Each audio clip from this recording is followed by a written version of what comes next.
All right, well now what we're going to do is a little bit of channeling. We just got some different groups of spirits who have an issue with what I said this morning, you could say. And so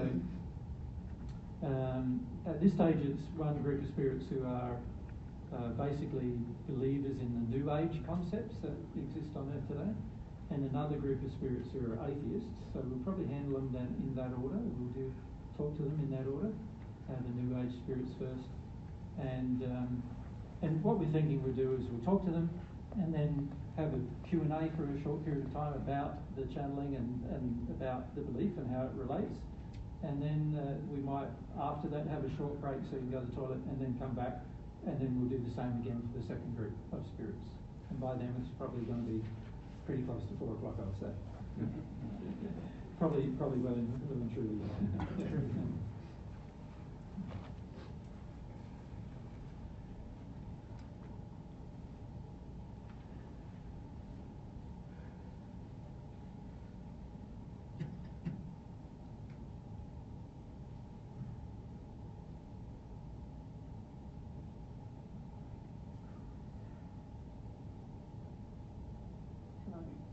G'day, how are you? Well, we've been observing. Yep. Would you like to say who your name is? I'm Ivana, Yep. but I represent a group here. We consider ourselves to be quite a spiritual movement. Yep. And you see yourselves as being spiritually evolved? Certainly. Yep. Certainly. And we believe we've transcended a lot of the beliefs that you're talking about here today. So what do you mean by transcended them? Well, we understand that belief is not important. We understand that you think that it still is. Right. But we know that belief is merely a transient thing that occurs while people are on the earth. And the sooner people can be freed of belief, the more meaningful their life will become. The more bliss, you said bliss, the more bliss they will experience. Mm-hmm. And you believe yourselves to experience bliss? Yes. Mm-hmm. And how long have you been in the spirit world? We're from ancient times. Yeah. Can you be more specific? Well, it varies. It varies amongst us. Mm-hmm. Yes. Anywhere from 3,000, 4,000 years ago to 1,500 years. Yeah. So you've been in the spirit world a long time. Yes. Yeah. And what's been the net result of you feeling that beliefs are unimportant? Do you know the location you live in now? We are very evolved. Yeah. What is the location? Well, we've transcended. We don't know how to answer that question. Well, perhaps what I'd like to do is bring some spirits to you who can answer that question. What we notice is that you speak a lot in limitation. You speak a lot in levels. You speak a lot in definites. Mm-hmm. But these things are not necessary. I know that's what you believe. Yes. Let's ask the spirits who know your location to come and tell us what your location is.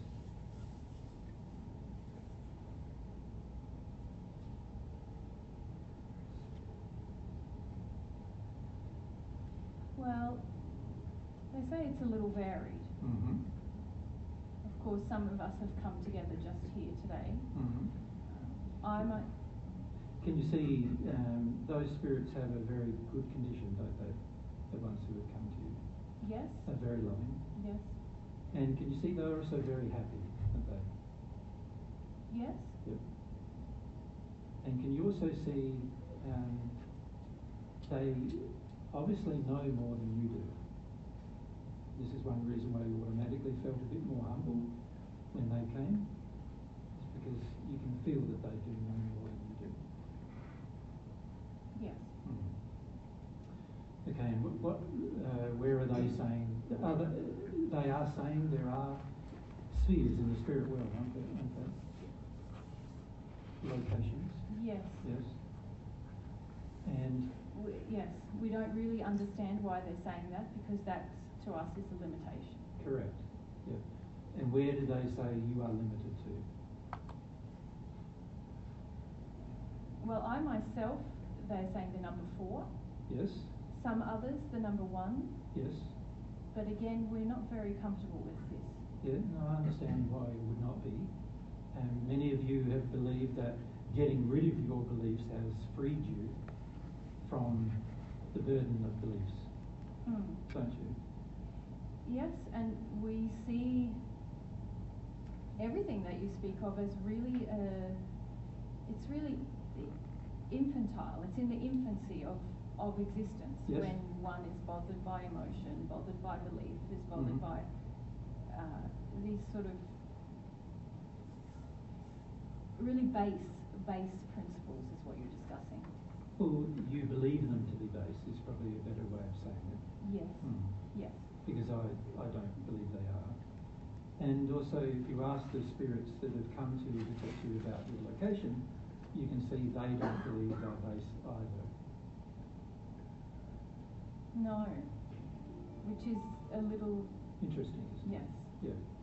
So it's interesting because you've sort of thought that by getting rid of beliefs, that it's made your progress, and in some cases, many of your beliefs had been limiting before, and therefore had limited your progress, and that's why when you got rid of those beliefs, let's call them false beliefs. When you got rid of false beliefs, it made your life better and easier and happier. Yes, but we didn't use the process that you have been explaining. I know that. But these spirits who have come to you now, ask them whether they have beliefs.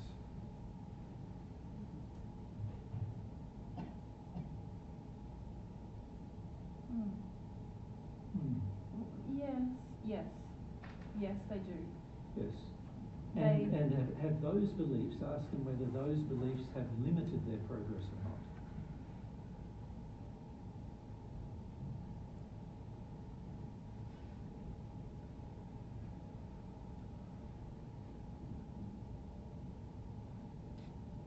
No. Can you see any belief that is false certainly would have limited their progress, just like any belief that you got rid of that was false limited yours. But in the process of believing that if you get rid of all beliefs that you end up in the best location, you've actually neglected to believe that there might be true beliefs that are supportive of the new location that you don't have. So in other words, that there's false beliefs and there's true beliefs. What you've thought at the moment was that there's just false beliefs that you get rid of, and you've lumped them all together and called them just beliefs that you get rid of, rather than thinking actually that there are false beliefs that are important to get rid of, and then there's true beliefs that are important to acknowledge and also accept in order to grow further. So if you ask them where the sphere is that they exist in, these spirits that have come to you,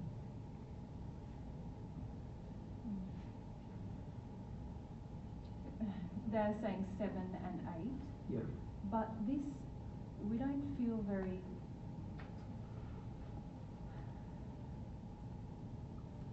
This implies...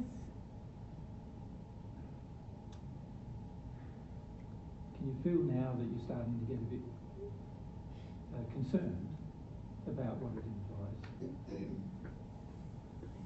Well, we feel very opposed to the idea of assigning levels to people.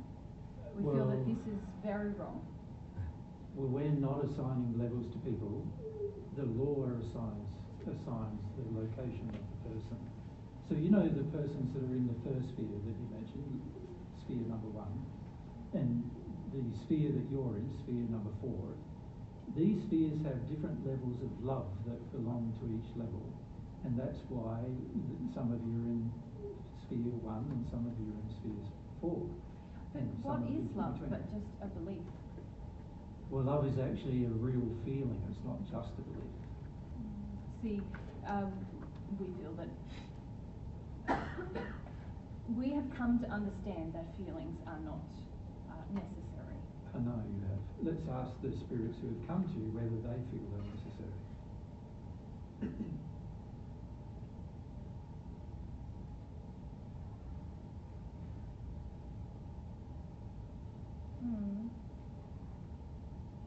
Can you hear their explanation as to why they feel they're necessary?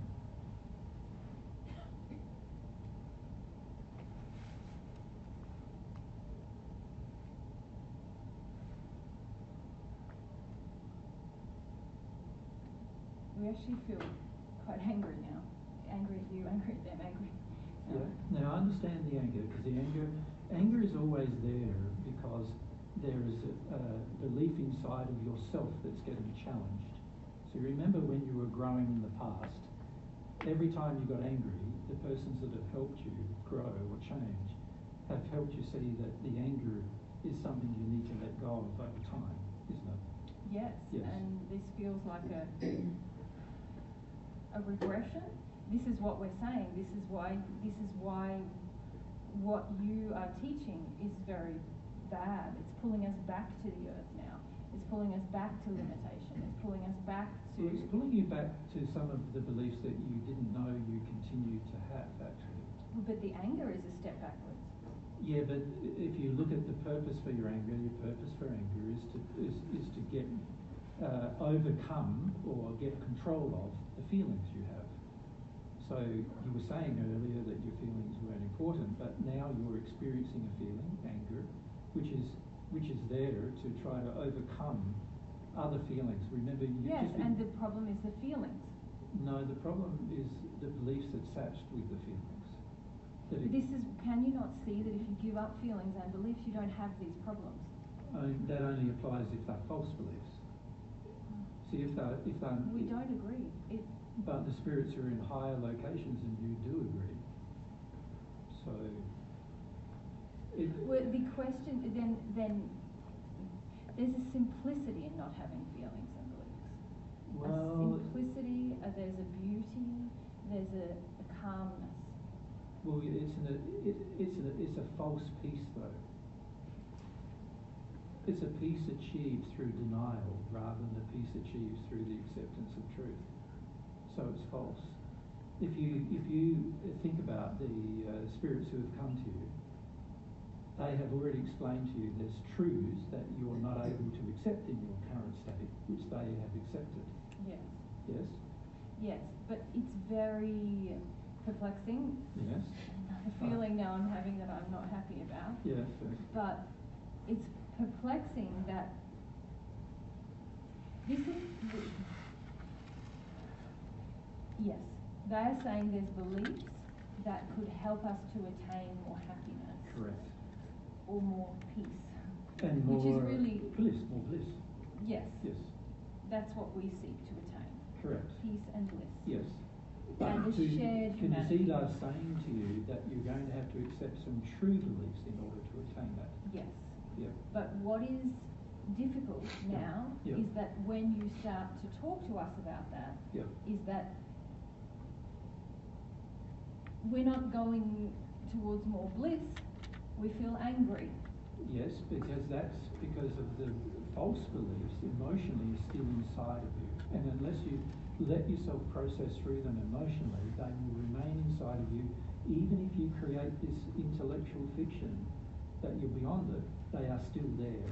And this conversation is illustrated, they are still there. Yes, they're there, but Yeah. at least we weren't experiencing the pain. We weren't drawn back to the earth and we weren't experiencing the pain of them Yes. before we started to But you be also here. weren't progressing. No. But surely it would be better if all of humankind could at least reach the point where we are, and then there would be peace.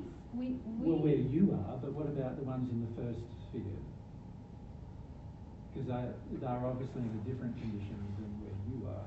But they will attain this condition if they keep listening to what we are saying. Listening to what you teach them. Yes. Yeah. Just like there's many people on earth Yeah. that we are teaching this to. I understand, but what you're doing is you're not teaching true beliefs, which can allow people to get even into a higher condition, But surely... a stronger condition of happiness and bliss. Yes, but surely we could at least have everyone reach this condition before we take on the new beliefs. And also, if we're to take on the new beliefs, why does it involve having these emotions? Yes. Well, that's because a lot of the reasons why you've stagnated in the progress to where you are is because there's certain emotions that you've been covering over that without going through those emotions, you're not going to progress any further. I suppose the issue that I have now is, I understand now what you're saying. Yep. But the issue that I have is when I weigh the potentials against the calm that I feel where I am now, and I weigh that against the option of I'm being drawn back to the earth as we talk about this changing of beliefs, taking on true beliefs. And the pain of doing that, I don't know if it's worth the bliss of what's above. Yes, it does, and I don't have any feeling that going back to the earth will take me into a bliss above where I am. I've worked very hard to get where I am. Yeah, I understand that. What are those spirits with you, though, saying to you about this process? Yes, they're saying that what you're saying is correct. But I don't believe it. And this is an example of a belief that's held on to emotionally that stops you from moving forward. So, I mean, the other feeling I have now is fear. Yep, I understand that. You see, a lot of the way you've progressed till now is about calming yourself down, getting anything that's distressed you in any way up until this point, you've sort of dismissed and reframed it intellectually so you don't have to think about it or feel about it anymore. Well, there's many methods that we have. Correct. Yeah. And I'm just describing one of them, right? Yeah. You want to describe some of the others? Yeah, well, there's certain techniques of with breath and energy that we have learned. So you breathe into a state of calmness? Yes. And sort of move blockages in the system through breath. You mean blockages in your spirit body? Yes. Yes. Through breathing into those areas of your body? Yes, and just creating movement, creating energy flow.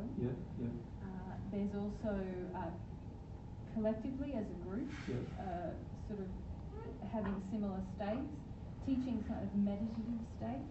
Meditation. And engaging with them in a group sense as well. And so sort of circulating energy between all members of us. of the group? Yes. There's also seeking to understand and understanding that any pain is not a part of us. It's an illusory part of us. So in other words, you sort of believe pain is not real? That's just right. Something that it's is just an a belief that we're holding on to. All of these things have been very effective for me. It's taken time. But many thousands of years, right? Yes. Many thousands of years. But I hope you can understand that having discovered such contentment after such trouble it inspired me to want to be able to teach that to people on the earth.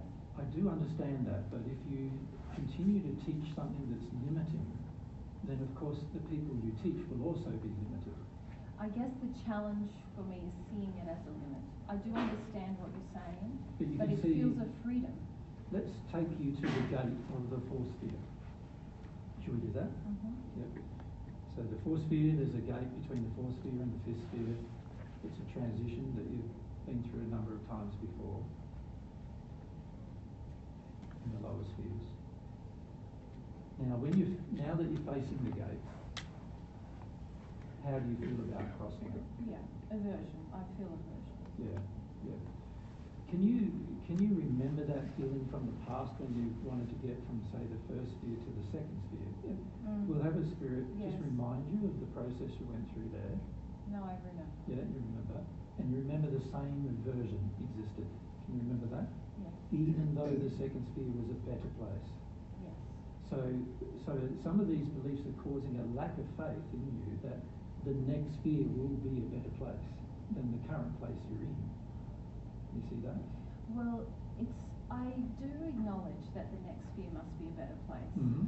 But what concerns me is that when we talk, I feel more drawn downwards than up. And there's good reasons for that. Would you like to know what they are? Yes. Because at the moment you're being very afraid of that. Yes. And that causes you to not sort of even want to know why that might be happening. Yes. Does that make sense? Yes, exactly. So it's far better if we can sort of discuss with you why that's happening, so that you gather some understanding. Yeah. Mm. Okay. So of course our spirit friends are already explaining to you, aren't they? So it's probably a little aside from for the audience here that I would need to say, but if you think about as you go back, anything that is missed out in a previous sphere to deal with, you basically will need to go back so that you engage that teaching in a proper manner in order to move forward again.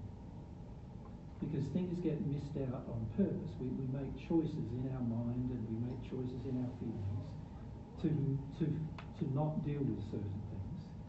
And then we choose to progress using certain methods that help us to avoid those feelings. And yet those feelings remain within us. So one of the feelings you still have within you is a lack of faith about future progress, even. And that feeling needs to be addressed and released so that it stops limiting your current progress. And the only way it's going to be addressed is by you going to the sphere where it's taught and where you can feel your way through addressing it. It doesn't, I need to reflect, because I can see that my issue is that I now feel that there's no justice in what has happened. Right. Because I have achieved some level of contentment after many, many years. Yes. And now, when I consider the way that you and these friends here are explaining, yep, it will involve me returning and making an adjustment to life. Yeah. Not an adjustment. Well, I feel quite offended. It's well, not an major, adjustment. It's a major it is thing, the re-experience of trauma, and I thought I had transcended that. And so... Yeah, but you wanted to transcend it in order to not face it. But where is the justice in me having been able to attain this, only to find that this is wasted because I need to go back to the beginning? Well, the trouble with following any path that leads to nowhere is that at some point you're going to have to go back on that path and take another path to somewhere. So why wasn't I told? Why did I take this path? Because you wanted to take it and you didn't want to be told. If you think about even the start of this conversation, you wanted to tell me how wrong I was, and this is how it would have been if somebody had come along before now to explain this path to you. You would have just sat down with them and told them how wrong they were. Does that make sense? And you know you would have done such a thing, right?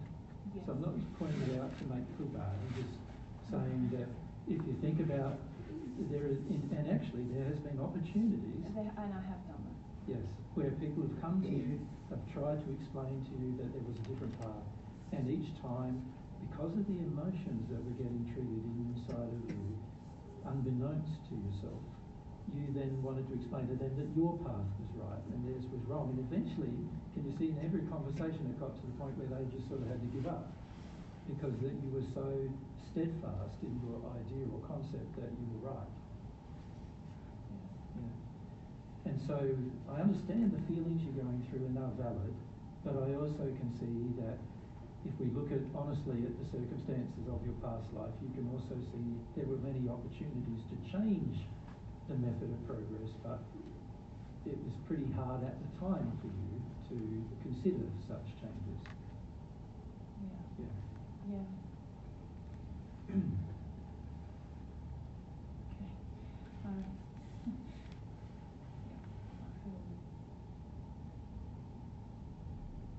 Key is not to be so harsh on yourself about it, there was obviously feelings from the past that you didn't want to address, and there was a very strong developed intellect eventually that developed over time that said, I shouldn't have to address them, I shouldn't have to address them, and so that then caused you to want to engage a method of progress that was limited in its future, but which felt like progress now. You know, it felt like progress in the immediate time, but it was limited in the long term in terms of the progress that could be engaged. I guess the only thing is to thank you, and I feel quite sheepish now. I feel like you have helped a lot. Can I make a few recommendations before we go? Yeah. Is that right? The spirits who are invited to come to see you at the beginning, they've been through this process. They've had the same disappointments as yourself. Can you see that they're telling you a bit about their history now? And you can see that they had a time where they were progressing, they thought they were progressing, and then they sort of hit this roadblock in their progress and thought that was the limit of their progress, or what they called the limit of their bliss. Yeah. And then they had other people come to explain to them that wasn't the case, and for many, many years they also chose to completely ignore the advice of others and so forth, until such a time as they become discontented with their current circumstances. Yes, I think the challenge has been that I didn't feel myself to be discontented. Correct. You felt interested enough though. Can you see the main reason why you wanted to attend some of my seminars is because you felt there was a level that you wanted to argue with what I was teaching. But isn't that interesting in itself? Because even the desire to argue with somebody can lead you to potential future growth, right? Yeah, I hope I don't live to regret it. I don't see why you would. Like, all that can be good for you here is that you see that as these spirits are explaining to you, this roadblock was always in your future with the method you were choosing. Does that make sense? So it was always there. You were going to progress to a certain point, and you were basically going to hit a point where it stops and progress would stop. And then at some point in the future, you would have had to get to, like they had to a state of discontent before they were letting somebody talk to them about further progress. At least now, that time might have been hundreds of years in the future for yourself.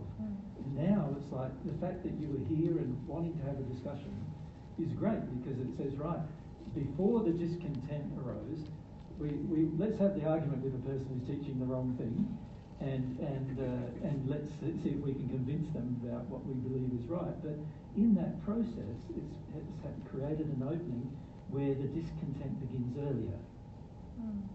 And if the discontent begins earlier, then there's earlier progress. Yeah. So in a way, it's opportunities being created that would not otherwise be created. That makes sense? Yeah. And this is one reason why Mary and I love to talk with spirits who even disagree with us. Makes sense? Yeah. Thank you. Yeah, I feel possibly I'll owe you an apology. Well, in time to come. I'm not too worried about apologies. I'm more concerned about false teachings on earth, as we've been talking to the group here. False teachings on earth get imbibed on earth, and frequently then, and also in the spirit world, as you know, because you've imbibed some of these beliefs even in the spirit world, right? And then eventually false beliefs lead to a blockage in progress where you can't progress beyond them anymore. And this is something that I'm trying to share with people on earth. So is anything that I have done with others been of benefit then on the earth or here in the spirit world, training people in these techniques as I've been doing? Has any of that helped anyone? Well, this is something you'll need to resolve, won't it be, within yourself as to whether it has been. Now, I think in the future you will find there are certain things that you've tried to help people with have had some limited benefit with them, but of course limited to the point where eventually they would have come to a limit with that method of progress anyway. And it sort of feels to me now that this didn't benefit me, because if I have to go back to the beginning again, it's not helped me at all. It will benefit you. See, if you imagine yourself back at the beginning. So when did you pass? You remember the time when you passed? How many? 3,000 years ago? Yeah. So 3,000 years ago when you passed, can you remember the conditions you were in? It was bad. Yeah. Could you imagine yourself then talking to me then? Talking about these things then in the state you were in when you passed? Probably not. Yeah. Can you see the time that's happened between then and now that has changed you to a degree to become more open to these kind of discussions? Well, only in that I won't attack you. Yeah. Well, that at least is a good thing, because any spirit getting attacked, you won't spend much time with you, right? You learned that pretty early in your life as a spirit. Well, no, but I didn't learn to control my rage for a very long time. Yeah, I get that. Yeah, so there's that. And then also, as these spirits will explain to you, that from 2,000 years ago onwards, an alternative method of progress wasn't really available. And so you're living in the time now when it is available, and you can engage this alternate method of progress, but which is infinite in its future, not just limited. But at the time of your life, when you did pass 3,000 years ago, that was not available. And there's reasons for that, which they can explain to you. Yeah. Okay. So there's a lot of circumstances, is what I'm pointing out to you, that would cause a person to not be able to accept some truths, some of which are what God's offering, but also some of which are our state, our personal state has to change a bit before we're willing to see things that we couldn't see before. And as you can see, as time's gone on over those 3,000 years, the desire for peace in you has also created a degree of arrogance in you towards accepting other beliefs that might help you progress further. Yes, and that's what I'm worried about now with other people. Am I creating that?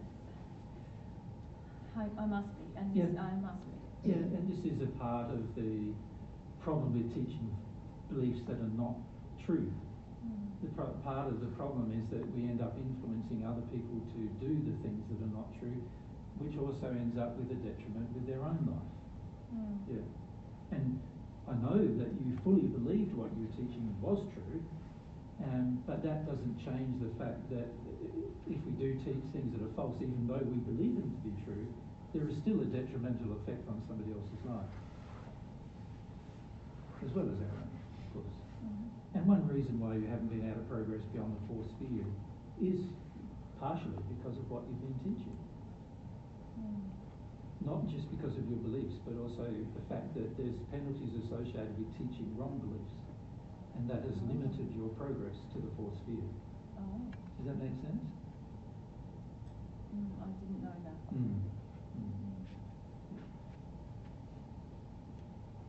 These are things that our spirit friends that have come to you can help you understand. Thank you. Thank you. No worries about it. It's good to meet you. Yeah. I'm not sure I believe. How's everyone else going on the community? There's various levels of difficulty, isn't there? Yes. Obviously, those in the first sphere are having more difficulty than those of you who are in the higher spheres, yes? Yes. And if any of them would like to, if you have any further questions, I'm happy to answer them. I think the other people here who've come are going to sort of, they're saying to stay after. Yeah. So that'd be advisable. Yeah. How many people have been in your group? Well, in my everyday group or in my regular group, there's 50,000 of us probably. But we had the same mission. And you had a very organised stance on trying to help people on Earth follow the same teachings as yourself. Yes, there's a lot we've been doing on Earth, and it's going to need a lot of sort of adjustment. Well, yes, and we need to understand a lot more. Yeah. But it feels a little bit like do we just abandon those people now? Well, Should we just step away from them because we don't know what we're doing? Well, I don't know if that would be loving, because if you think about it, if you've led a person down a path, the wise thing to do would be lead them back to a different path, wouldn't it? Like even in our confusion now, or we're not understanding, we're just... Well, the people on earth you've been trying to assist would be far better off in a state of confusion than they would be in a state of definite going down the wrong path. Oh, yes, yes. And then if you, as you learn, as you know, you've got a capacity to learn a lot faster than people on earth generally have a capacity to learn, because they're limited by their, desires and addictions and so forth, whereas you're less so. So that gives you a stronger capacity to learn faster. So as you learn things, you can, as a way of helping them back along the path, to get to another path, you can assist them to make those changes, lead them to those changes, you see. Yeah, okay, So we can do that. It's not harmful having a connection with people on earth, as long as you lead them to the truth rather than lead them to what you believe is true. And there's a difference between what you believe is true and what is actually the truth. There's a lot for us to understand here. Yeah. So my suggestion is learn as much as you can, and as you learn, our spirit friends that are helping you learn, they will also make suggestions to you about what you could potentially do to undo the pressures that you've put on earth to follow the same path. That makes sense? It does. Yeah. Thank you. Yeah. Okay, thank you. Okay, thanks, Anna. Bye. Have a good one.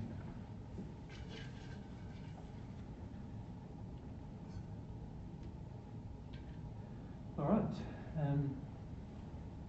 Any questions you'd like to ask Theo? If we microphone is Theo.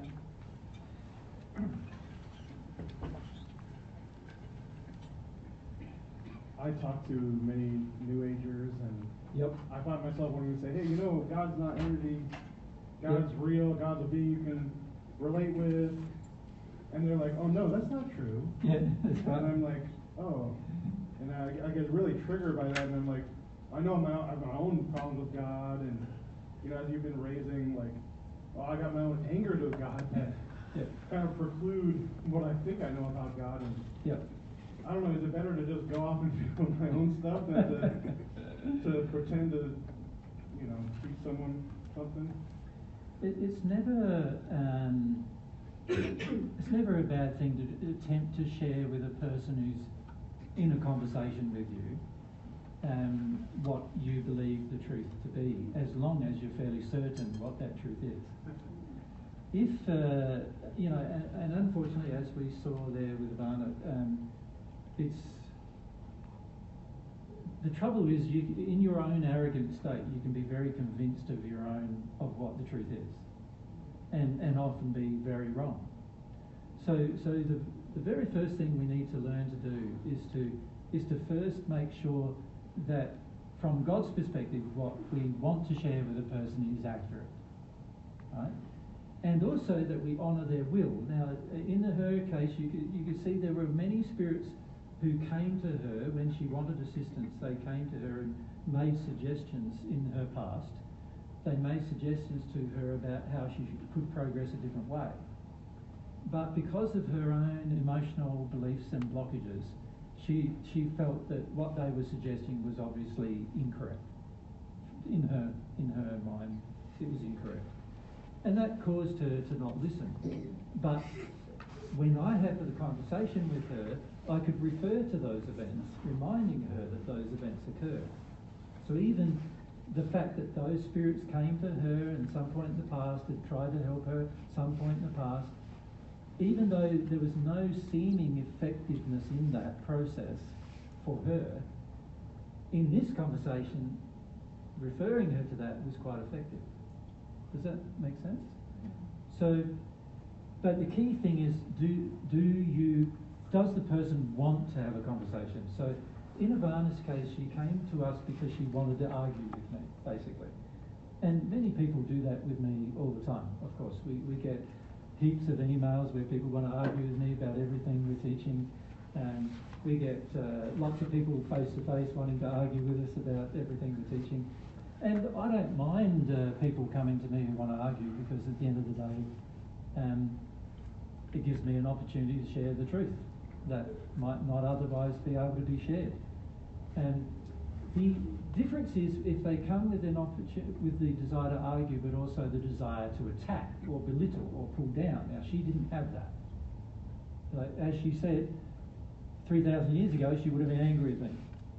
But she worked through a lot of her rage and so forth. And so in the conversation, even though she was quite, like her inner peace in that conversation was utterly destroyed.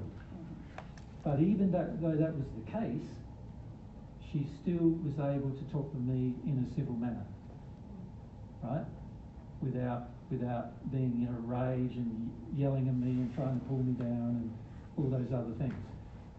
So that was good. That means she'd already made some progress in love to get to that stage where she could disagree with somebody but not have to dump on the person a lot of her anger and rage.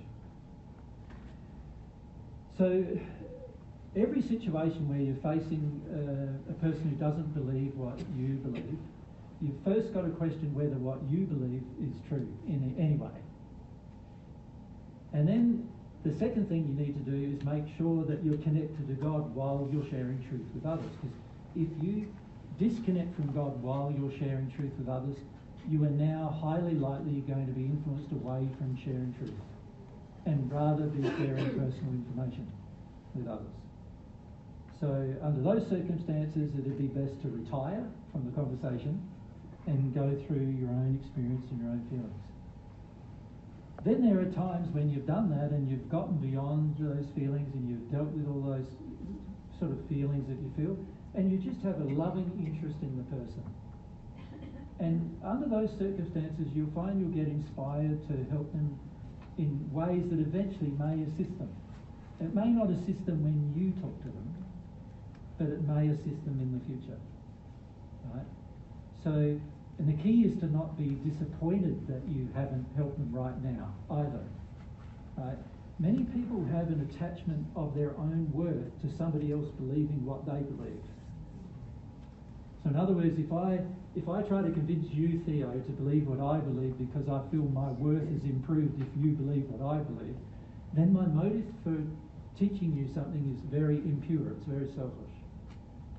But if I'm just interested in Theo and I just love Theo and I just would like him to understand some truths if he wants to know them, and Theo gives me an opportunity to share those truths with him one way or the other, until such a time as you no longer give me that opportunity, I want to share them with you. Does that make sense? If I love you, and if I've got the time and the energy within myself to do such a thing, I would. But if I have a need to convince you and I start getting angry and upset with you for not accepting what I'm saying, now I'm completely out of line. Now I need to retire and deal with my feelings rather than trying to convince you that I'm right. Right? Because ultimately it doesn't matter whether I'm right. What matters is what's God's truth. That's what matters. Not whether I'm right or you're right, but both of us, if we have the desire, we want to find out what God's truth is. Now, there are certain people, as I pointed out to Vanna, there's certain people who will know more of that truth than you will, because they've had the opportunity to discover that truth earlier, or in a different way than you have, and so they will know the truth better than you. The key is to be able to recognise those persons. When they came to Ivana, she could instantly see that she automatically had a more humble feeling. And now, many of you might not have felt it, but I could feel it the instant they come. Her feeling was more, maybe I've got something to listen about here.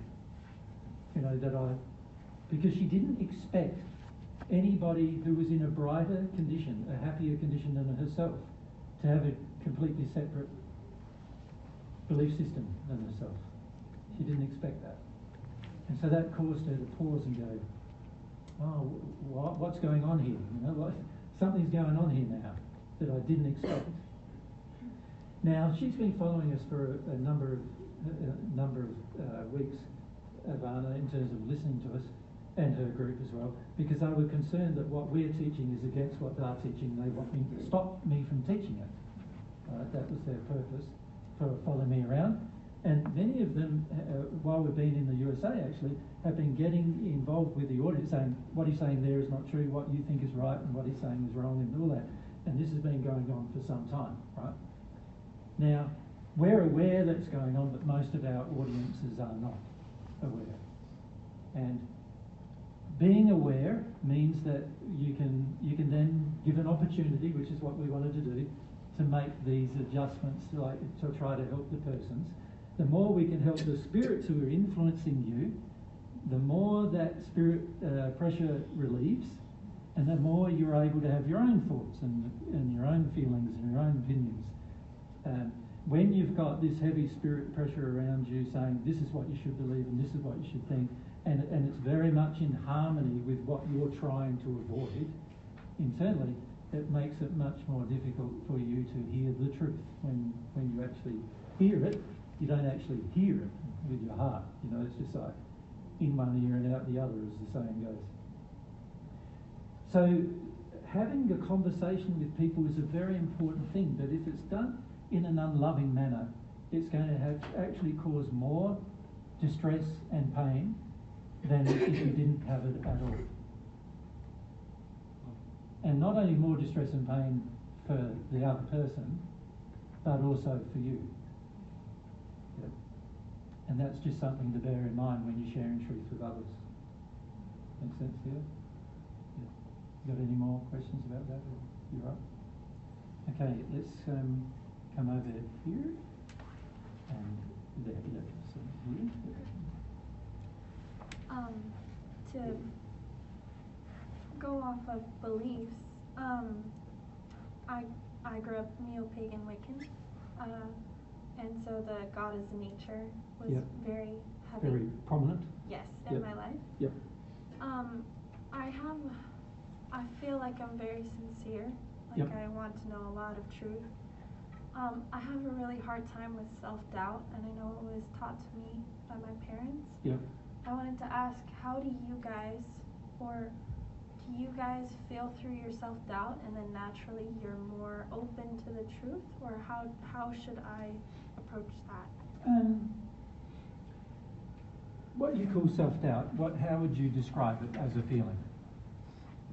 A sinking feeling. I feel like I listen to you guys and I'm like, oh, that feels so good, and then I get clouded with self-judgment, maybe. So what kind of judgments? I'm wrong and I don't know anything, or other people know more than me. Okay, so let's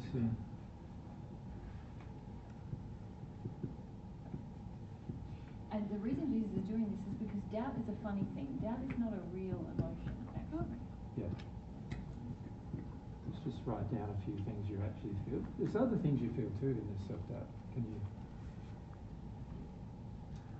Just really close with that mic because you've got them asking. For self-doubt, I also feel... What does self-doubt also gives you something? So here you're saying it's taking something away from you, but it also gives you something as well. What does it give you? I'm not sure. There's a few things it gives you. What do you do after you start? Let's say I'm in a disagreement with Mary. Okay. And Mary says she's right, and I'm going, and she's quite strong about it, like she's quite firm about it, that she's right. And I'm going, well, I'd like to be able to doubt myself. For what reasons? Why would I like to doubt myself? I am a people pleaser, so I give in to others. So you avoid, what do you get to avoid? I get to avoid my pain of... Yeah, what if just conflict? Conflict. Potential conflict. Yes. So you avoid conflict with others by doubting yourself, yes? So there's a motive for doubting yourself, which is to avoid conflict with others, yeah? Okay. There's also a motive to avoid conflict with yourself. So let's say if believing something would say, I have to act. So this is what was happening with Vana just earlier. She was starting to look at her beliefs and going, but if I believe that's true, then, there's also all these other things I'm now going to have to do that I don't really want to do. One of them was that she would have to go back to a sphere lower than where she was in to learn some things, and she didn't like that idea.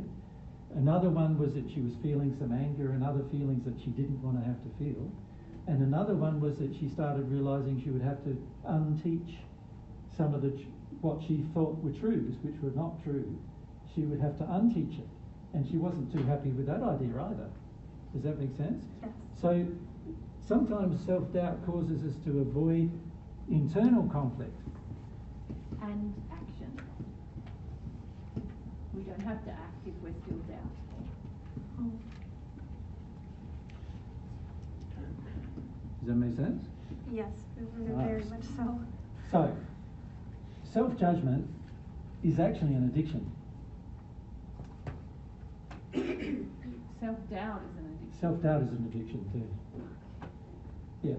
Now, if you go, there's a difference between self-doubt and understanding or being humble that you don't know much, isn't it? So, to my feeling is, compared with God knows, God's infinite, compared to what God knows, I know hardly anything at all. I just happen to know more than many of you. No, mostly because I've lived for 2,000 years and you haven't. Right? That's a big reason why. Another reason why, this lady had lived for 3,000 years and I still knew more than she knew, but that was because of some experiences that I've had that she hasn't had. So I'm humble to that idea that, well, I would like to encourage her to have those experiences. I'm not a better person than she, I'm not more important than she is, I'm not worth more than she is. I've just had different experiences than she's had, and also I've had a much more humble attitude than she's had, which has allowed me to learn more truth. And that's what I'm encouraging her to do. Does that make sense? Yes. So you can sort of get to the stage where you go, what I believe doesn't matter at all. My feelings don't matter, what I believe doesn't matter in the sense of what I believe is true, doesn't really matter. What matters is what God knows is true. That's what matters. Right? And if I've got to deal with a whole heap of emotional things in order to accept what God knows is true, I'm prepared to do it. Right? But the average person isn't. The average person wants to avoid conflict, or wants to avoid eternal conflict, or wants to avoid action. And so what we end up doing is we end up creating some things that we call self-doubt, self-judgment, that are really all much more to do with the fact that we don't want to be attacked and we don't want to feel about it. Yeah, and often we conflate these things. We say, oh, my self-doubt and my self-judgment, that's me being humble. It's actually a state of arrogance. Okay, yes. An emotional state of arrogance. Saying, I don't want to feel all the emotions I have associated with this, so I'm going to live in self-doubt and judgment. And if you think about what Jesus was talking about before when he's saying about respecting the fact or acknowledging the fact that you don't know everything, God knows everything, that if you feel the difference in that state, that opens you up to curiosity and seeking. Yeah, I like that state. But this state that we often call humble, actually shuts us off from more seeking, doesn't it? Yes, it does. Thank you, because that explains so much. I feel arrogance when I judge myself, and I never understood why. Why? Yeah. That's Okay. right. Yeah. Thank you so much. Yeah. It's a very interesting thing, because when you're like a child investigating, there's very little, like, doubting, like not knowing whether something is true or not doesn't lead to self-doubt, and doesn't lead to self-criticism, and doesn't lead to self-judgment. You just go, I don't know. There's many times when you ask me a question, I go, I don't know. I'm okay with not knowing. I'm in the process of discovering new things. I suggest you are too. And what we've often done, though, is we've attached what we know to our worth as well. So for many of us, we think we want to think we know things because it makes us feel worthy. You got to forget all that, because that's all just, again, another way of being not humble, not limiting, through your humility, limiting what you're capable of looking for. A person who seeks truth looks everywhere for it. The person who doesn't want truth because of certain emotional conflicts, either internally or externally, doesn't want the truth, then you're going to create certain belief systems inside of yourself that you then live by. And these are belief systems of the soul, of your own soul, that you've imbibed. So self-doubt is a belief system, self-criticism, self-judgment, belief systems that you imbibe that you don't need to have, but you feel you need to have in order to do these things, in order to avoid conflict with others, avoid internal conflict, and avoid taking action, and avoid the thought that you're right or wrong. You know, like most people either want to feel that they are right or, you know, and are very unhappy to think they're wrong about something. I think it's just as good being wrong as it is right. And the reason why I feel that way is because when I'm wrong, I then know I'm wrong and I give up on that idea. The trouble with thinking you're right all the time is all the things you're wrong about, you won't give up. You'll keep them. And that's a waste of time, right? You want to find out what's wrong as fast as possible and find out what's right as fast as possible. Thank you, yes. That's the best way to progress, right? Yeah. So yes, self-doubt is a problem that people do face, but it's driven by addictions, usually to avoid conflict within themselves or others. And as I'm sure you found, you can't process doubt. It's a kind of an avoidance of emotion. Doubt is an avoidance of It's a fear. preferred It's an state. avoidance. It's an addiction. Yeah. You'd prefer that than you would that. And it does make sense. I have just a little smidge of my emotions toward, I think I'm being nice if I avoid conflict with my parents, Yeah. because I want to please them. Yep. And I've noticed I as soon as I scratch the surface with, I no longer feel like I want to avoid conflict just a little bit more than usual. Yeah. I'm starting to think, well, is that true? Yeah, Is that true? you go into this doubt place. Yes. Yeah. Okay, this makes sense. And there's an excuse. It's sort of like saying, if I can doubt myself, then I won't have the conflict. Right. Okay. That makes sense? Yes. But see, there are times when you know a lot and you completely avoid the fact that you know it. And the reason why you avoid the fact you know it is because if you have to raise it, the people around you will be upset with you, and so you'd rather not know it. Right? Yep. So you'd rather act like you don't know it, or put yourself into this state where you're going, I don't know. And then, of course, spirits around you, family spirits and other spirits get into as well, and they go, how dare you think that way? You shouldn't think that way. How bad is that you think that way? You're just you're not seeing how bad you are now. You're not being humble now yourself, you know. Yep. And they go into these states with you, and you get all this influence and all the internal conflict that's going on inside of yourself emotionally. Then the best course of action is what I'd call a moral compromise, which is actually bad for you morally, but what you do is you avoid the truth because it gets you the truth. You think the truth's going to get you into a lot of trouble. Yeah. Yeah. So it's best to avoid it. Now, this is really what Ivana was feeling too, wasn't it? She felt that accepting some truths would get her into more trouble. Right? Not a true thing. It's not. But she had faith that it would get her into more trouble. So there's a corrupt faith that she had about that. And a lot of what I discussed with her had to be discussed because I was trying to help her build a little bit of faith that it wouldn't get her into so much trouble as she thought it would. Does that make sense? Yeah. Just so that she could be a bit more open to the discussion. So when I said things to her like, these spirits who have come to you, are they in a happier place or a sadder place? You know, she could see they are happier. When I said, well, can you see they've had to imbibe beliefs? And she could see, yes, they've had to get beliefs. So giving up beliefs is good if they're false, but giving up all beliefs is not good, because what if you're giving up truth? That's like throwing out the baby with the bathwater. Do you know what I mean? And many of us do that. Many of us believe, and there are many philosophical, spiritual paths on earth that believe that you just give up everything. Yeah. None of which, of course, are good, because they all create limitations in our future. But unfortunately, many of us would prefer to do that and do this than we would to accept truth. Yeah. So Ivana was acting as a spokesperson for many spirits. She was. And I'm really curious what's happening with all the other spirits. Yes, I Are you aware of the epiphanies they may be having also? Or? Yeah, and they're being helped by a group of spirits who have been through their process. So, but because of the different conditions they were in, so see, when Ivana and her group came to Earth, what she basically did every time she came from the fourth sphere to Earth, she's also bringing all the third sphere, the second sphere, the first sphere spirits who she's been teaching to Earth with her who have the same beliefs. Now, the first sphere and second sphere spirits, particularly the first sphere spirits, still have quite a lot of anger in them and quite a lot of resistance to their emotions in them and quite a lot of difficulty facing some fundamental feelings that they have.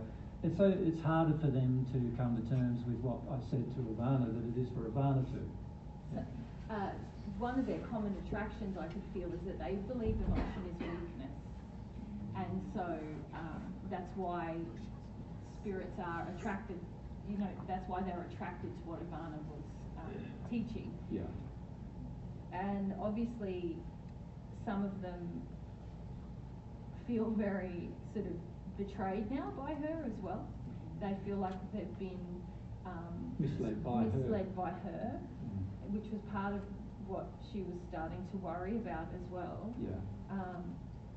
And then some of them feel like it's the only way that they were getting kind of comfort from their feelings was to have this group, and they've been coming to Earth to kind of attend, I guess it seems like meditation New Age groups meditation and those circles, kinds of things. that kind of thing. And so some of the first sphere spirits were feeling very attached to the people on Earth, like emotionally attached, even though they're trying to not have emotions, they felt like quite emotionally attached to them.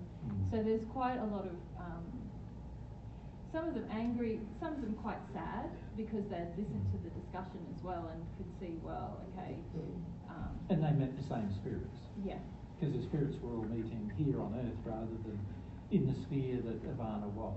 So I could feel that some of the first sphere spirits though were going to find it easier because they'd been less entrenched, they'd been doing it less time.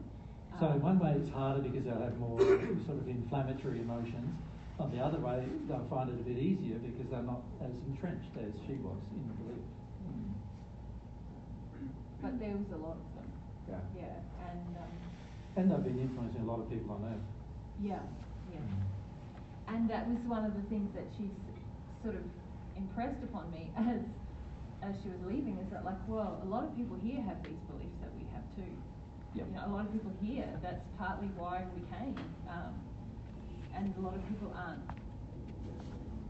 You guys are possibly not phrasing it in the same way as they phrased it, as she phrased it. How many of you are involved in breath work? There you go. How effective is it going to be? Yeah, meditative things. How many are involved in meditation? There you go. Group, any kind of group Group work. therapies. Yeah. Okay. Quite a few. These are all the things she was doing with people on Earth and with spirits, all which lead to a dead end for lots of reasons. Yeah. But of course we like to believe they're effective when they relieve us from our feelings. So, or relieve us from the personal responsibility of feeling our feelings. And also relieve us from the responsibility of dealing with our beliefs. Yeah, and also John's saying a lot of people here believe emotion is weakness, which is the primary belief that has caused them to be very attracted to these other practices. Yeah. Can I ask one tiny follow-up on that? Sure. So when all of these people come to you and kind of one of them sits and channels, are a lot of the groups often shifted, or does it? Yeah, Okay. usually. Yeah, because the conversation they're aware of, they're meeting the same spirits that we've introduced to Ivana. There was a large group of spirits, almost one spirit for every person who was being helped. So it was a large group, and so it's it's very impactful for them to have such things happen, and also very impactful for them to have somebody on Earth requesting these things, whom they have a lot of disrespect for. So they have a lot of disrespect for myself and Mary, but we're requesting a whole heap of things that happened that now trigger them quite a lot emotionally, and so now it's hard for them to continue in their disrespect of ourselves as well. So there's a lot of things that happen, as a result of these conversations that are helpful for their growth. Yeah. So there, and on the side, where's our mic? Yeah. If we can go, straight behind you, Jen. Catherine, yeah. So I am not now, but I have been involved in all those things, Yeah. group meditation, breath work. Yeah. I've sort of explored a lot. I feel like I've given all that up, but what you're teaching us makes me doubt that. Yeah. But also, I was also very into A Course in Miracles, Yeah. which I feel like I've done a 180, but again, Yeah. maybe not completely. And because what I learned with A Course in Miracles was I had to constantly choose peace instead. I had it written down and I'd practice it, but the emotions were still there. I did it a number of times. Yeah. So it's very likely that I still have. Oh, and I was raised Christian. So it's very likely I have a hodgepodge of it all, right? Correct. Still in me, yeah. Emotionally in you too. Yeah. And sometimes the things you imbibed as in New Age philosophy or whatever was a reaction to the Christian stuff as well. Kind of like what we talked about with Courtney Last week we talked to her about that, and most people have those kind of reactions to being brought up in a certain faith, finding it quite difficult, then choosing some almost opposite beliefs, and then finding them eventually not working for them, and then it's sort of like, but if you think about it, a lot of our desire to just go from one belief to another belief to another belief, we find many men in our audiences get annoyed with their wives a bit, because the wives are going from one belief to another belief to another belief to another belief to another belief, while the man's pretty much having no belief at all in that entire time. Do you know what I mean? And the main reason why the wife's going from belief, because she's still trying to avoid her feelings, right? And of course the man's avoiding his feelings, but he's doing it another way, another method, in his intellect and his arrogance, he's doing it there. And quite often we see this dynamic, and when men and women together, their partners come together and come to one of our seminars, quite often the men are quite attracted to what we're saying about truths, but not very attracted to the idea they have to feel some things, right? The women are quite attracted to the idea they have to feel something, but are not looking at the importance of the false beliefs they've already imbibed through their history, in terms of going from one belief to another belief to another belief to another belief.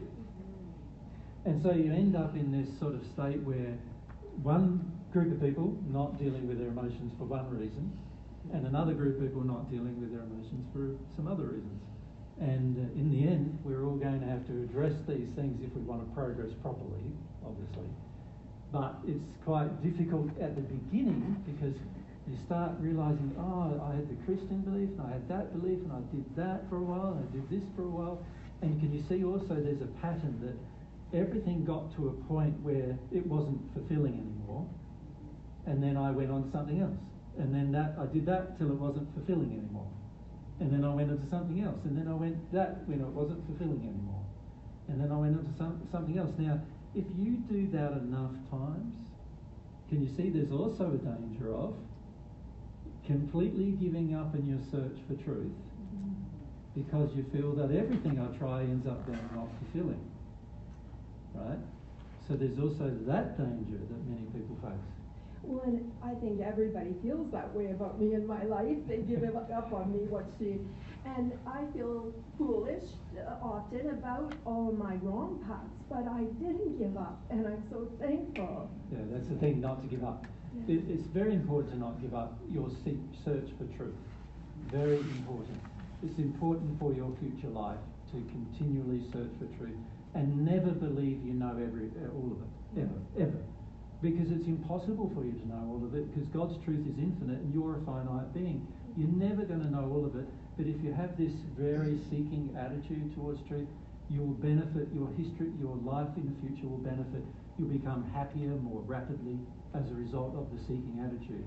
We sort of talked to one group about trying to get to the feeling of what it feels like. I think it was last week actually. The feeling of what it feels like to be a childlike investigator. To really hold on to this feeling and to hold on to it with regard not only to the external truths but also the stuff that's inside you, the emotions. Be a childlike investigator with your feelings as well. A very important process as a part of your growth. So we encourage everyone to do that. Yeah, and it's interesting. Oh, sorry, I was just say this. It's interesting to do an inventory, if you like. You know how you feel it through it, maybe, but do an inventory of why was I attracted to that thing and why was I attracted to that thing, because you learn a lot about your beliefs And the your emotions false you're trying beliefs. to avoid. Yeah, what did this offer me that I was attracted to? And sometimes they're what you could say positive qualities in yourself, like I wanted truth, I wanted to understand love. That's a positive inspiration. But sometimes it's they said it was going to be really easy to do this love thing, or they said it was going to be really easy to do this peace thing, and so doing the inventory of looking at why each one appealed to you can help you a lot with your belief system. And one thing that this is a while ago, that really helped is I've always been reluctant to get angry, and my father was very angry and scared me. Judgment about anger. Yeah. But when I do let myself, then I recognize some of the beliefs. Like I heard myself, this was years ago, but I was like, I hate it, and go ahead and smoke me, And I was like, what? Yeah, that's right. No, it's interesting what comes out of you, the times when you are expressing your anger. Is very much helping at times to guide you to a false belief that you actually have. Most of your anger is false belief, of course, because it's all about avoiding some other deeper emotion, therefore avoiding some deeper belief. So most of it's going to lead. If you identify it and feel it, you'll unlock the underlying belief that the anger is being used to cover over. Thank you. Very good, isn't it? Yeah. Hello, Yeshua Mary. Oh my goodness, I'm a little kid right now. I'm so excited, so super excited. 13 years of re-examining and exploring you guys. It's been quite amazing. Yep. I'm going through so many emotions right now for the past 3 hours. Don't have to tell us your personal story. Yeah. It's an addiction. Yes. The question that I have is, I've been on many paths. Yep. The body work, the energy work, the meditation. Yep. The ayahuasca ceremonies, the mushroom ceremonies. Yeah. Drugs. Yes. Let's call it what it is. Let's It's call it not what plant it is. medicine. Yeah. It's not drugs. plant medicine. So this is what I've been doing for 13 years. Yeah. At least 8 years. Yeah. I've been implementing the divine truth teachings with these processes. Yeah. How's that worked out? Yeah, it won't work. I think I'm right. I think I'm doing okay. I know Yeah. you do. You're not. I think a lot of spirits with you. Yeah, there's you're tons not. of spirits with me. They didn't want me to stand up. They didn't want me to ask this question. Well, yeah, why? Because they don't want me to know the truth. Correct. They want me to keep doing what I'm doing. Correct. Yeah. Yeah. Yeah. Correct. I think I just got my answer there. You did. Yeah. I just love and appreciate you guys so much. Thank you for everything. Yeah, thanks for that. Yes, one of the reasons why many of the spirits around you stop you from asking decent questions is because they don't want you to know the answer. And at the moment, there's a lot of influence going on in your life, and what you're trying to do is incorporate divine truth into lots of different other things, and in the hope that you're going to find the truth beyond divine truth.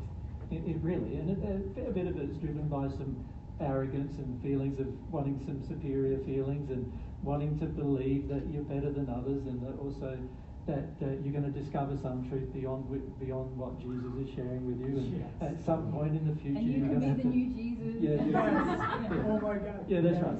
And I've had it all before, right? And so the issue. By the way, can I just say, Jesus wouldn't mind if there was a new Jesus. It doesn't matter me. But it does concern me if you're teaching an error. That's right. Yeah. And I was saying it in jest. It's not you being the next Jesus. It's you having these superior addictions met through that. Through that process. See, most people think that because I'm saying I'm Jesus, that means that I think I'm superior to you, and I don't. And I also don't feel, the only reason why Mary and I teach and I have taught for 2,000 years is because we've got closer to God than anyone else has. And in that process, we've taught many others how to get close to God, just like we have. And this is beautiful. It's beautiful because it's given them all the opportunity to experience what we've experienced. That's the only reason. It's not driven by some need for power or glory or attention or. In fact, Mary and I, if you got to know us personally, you'd find that we're quite shy. Well, not so much shy, but we're quite private people, and we like our privacy. We're not addicted to fanfare, or we're very down to earth people. And this is something that a majority of people don't understand, because even the media, when they come to interview us, they think, oh, we're the media, so you'd want to talk to us. And I go, why do I want to talk to you? I said, I don't need to talk to you. It's like, unless you're open to hearing some truth, then I'd love to share some with you. But there's no sort of desire to be, you know, one interviewer said to me, I've got 500,000 followers or something. How many have you got? And I said, I don't know if I've got any. And he thought that his 500,000 followers meant that he was worth more than I was. And also, I think he said that. Yeah, he said that. He said, well, people should be listening to me more rather than you. And I said, well, to their own, you know, I just felt to their own detriment, of course. But, you know, just because a person has a lot of followers or a lot of fame or a lot of attention, a lot of approval, in fact, if anything, it usually means their condition is worse, is what my experience has been. And the problem with seeking that, is looking up to that, is that anything you search for will be distorted. And it will be distorted by groups of spirits as well as people on earth. They'll, like you just identified, they're going to be leading you away from the very thing that's going to help you develop. Correct. Because they want to have superior feelings through you over others. Yeah. So they're going to lead you away from the very things that will. You don't need anything more than God's truth. Nothing more. And all these other things that you attempt to try, and you know, I understand your desire to try them. Sometimes it's driven by your own desire to be special or whatever, and other times it's driven by your own frustrations because you've got emotion that you recognise and it's difficult to get rid of and things like that. I understand the motivations, but anything outside of God's truth is not going to work long term. Just not going to work long term. And the majority of people that we're sharing truth with on the earth at the moment don't believe what we're sharing is the truth. What they believe is that it's our personal opinion, or they believe that it needs to be enhanced and modified to become truth. Make it more palatable. To make it more palatable to the emotions, in particular. Most people are avoiding their emotions quite significantly when it comes to progress. And this is why most people are still on the natural love path when it comes to their growth rather than divine love path. But I must say to you, a lot of the things you're on are not on the natural love path either. They are on the path to degradation, to hell. Like things like ayahuasca, very dangerous to your future progress. Drugs of any kind, quite dangerous to your future progress because they encourage spirit interactions without you knowing the spirits you're connecting to, and they encourage mystical experiences that are out of harmony with the truths of the universe and in harmony with the fact of spirit obsession and possession. And these are very dangerous things to get involved in. It's like, this might be a random analogy, but I'm prone to them. Here in the US, I often comment to Jesus when we go to the supermarket, like, even your most basic foods are heavily drugged with sugar and corn syrup and all of this stuff. Yep. And I don't know if you've ever done it, but if you take all of that kind of highly processed food out of your diet, your taste buds resensitize to what is good. Fruit tastes really good and rice tastes really good. All these things taste really good and they're nourishing you at the same time. Whereas when you eat this highly processed food, it gives you a hit, it gives you a high, it's like giving you a mystical experience, and you want more and more and more of it, and meanwhile it's killing you, physically it's killing you. It's very similar with the soul and spirit interactions. We meet a lot of people who have these kind of so-called mystical experiences, or they call them God experiences, and they're seeking more and more of them, but they're actually just experiences with spirits that are leading them away from their very own soul, and if you like, killing their soul. Whereas when you connect with God and you really nourish yourself, if I can use the analogy with things like love and truth, humility, faith, taking loving action in your life, you feel yourself growing in a healthy way, and you feel your pleasure becomes resensitized to what is really good for you, and it becomes much more nourishing. Yeah. Yeah. Where do you want to go next? Mary's choice. Yeah, let's come here to Fernando, and then over here to Cecilia. No. Mike, close. Yeah, if you can already jump in. Ever since I was a child, Yes. Put it right on your chin. I've been seeking to have a relationship with God. Yeah. I don't know how much of a success I've had. Yeah. I think I have a long ways to go. First of all, I can't even tell whether I have a natural love spirit or a divine love spirit. Yes. I've always wanted to be or gain mediumistic ability, but I utterly failed in that regard. Well, no, that's not what I observed, Fernando. You actually went to sleep earlier. Sorry? You went to sleep earlier. I don't know if you noticed yourself. Yeah, going to but sleep. that's because I did very little sleep last night. No, it wasn't actually. You had a spirit who who's been with you last week too, trying to make you go to sleep. Whenever there's something that might be important for you to listen to, he tries to put you to sleep. Please tell me more about that. Yes, Well, I want it's a very personal thing, and when I say very personal thing, what I mean is it's more a personal story. But let's look at some general principles, shall we? Many people who believe themselves to have a relationship with God have a relationship with a spirit claiming to be God. And we notice this a lot when we travel, where people are saying, oh, I've got a relationship with God, but they've actually got a relationship with a spirit who claims to be God. And because the spirit is in a bit better condition than the person on earth is, the loving feelings, which are often addiction feelings that they're getting from the spirit, the person on earth interprets it to be God's love for them. Right? Now, this is a state that many people are in, and this applies to yourself. You have to give up the addiction with that spirit in order to begin your relationship with God. So this spirit is with you, has been with you since childhood, and is with you for a reason.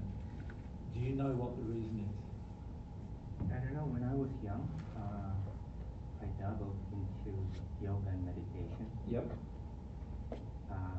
But that was in you weren't, I'm talking about in your childhood, not when you were young in your teenage or 20s.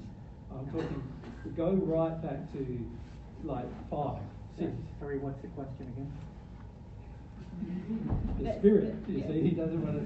Yeah, he doesn't want you to get this question. Yeah, he doesn't want to even get the principle. The principle here is that this spirit has claimed to be God in your life, and you wanted him in your life from a very young age, and I'm asking you why you wanted him.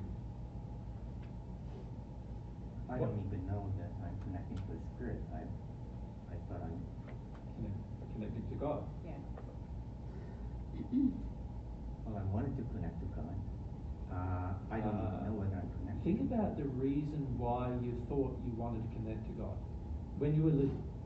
I'm talking now under teenage years, like in your early development, child, You know, 5. I grew up in a Catholic family. Yes. And all the way, I even went to seminary for 1 year. Well, this is now later in life. We're going back, Let's go but- back further than this. You grew up in a Catholic family, that's true. Yep. In your childhood, what things happened that caused you to call on God? And I'm talking not when you're a teenager or an adult, I'm talking before then, because you called on God before then. You thought you were calling on God before then. Well, going to school in a Catholic school, I'm always amazed with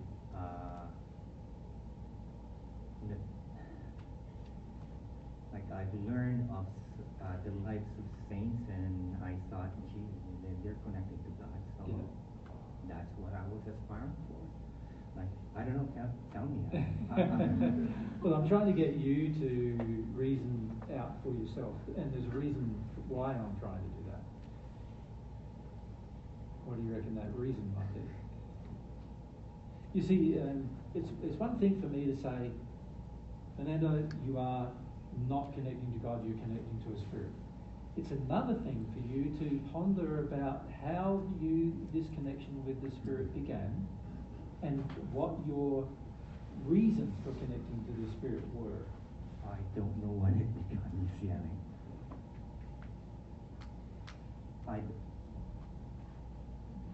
It's a goal for me to connect to God, but I don't know when it began. For what purpose?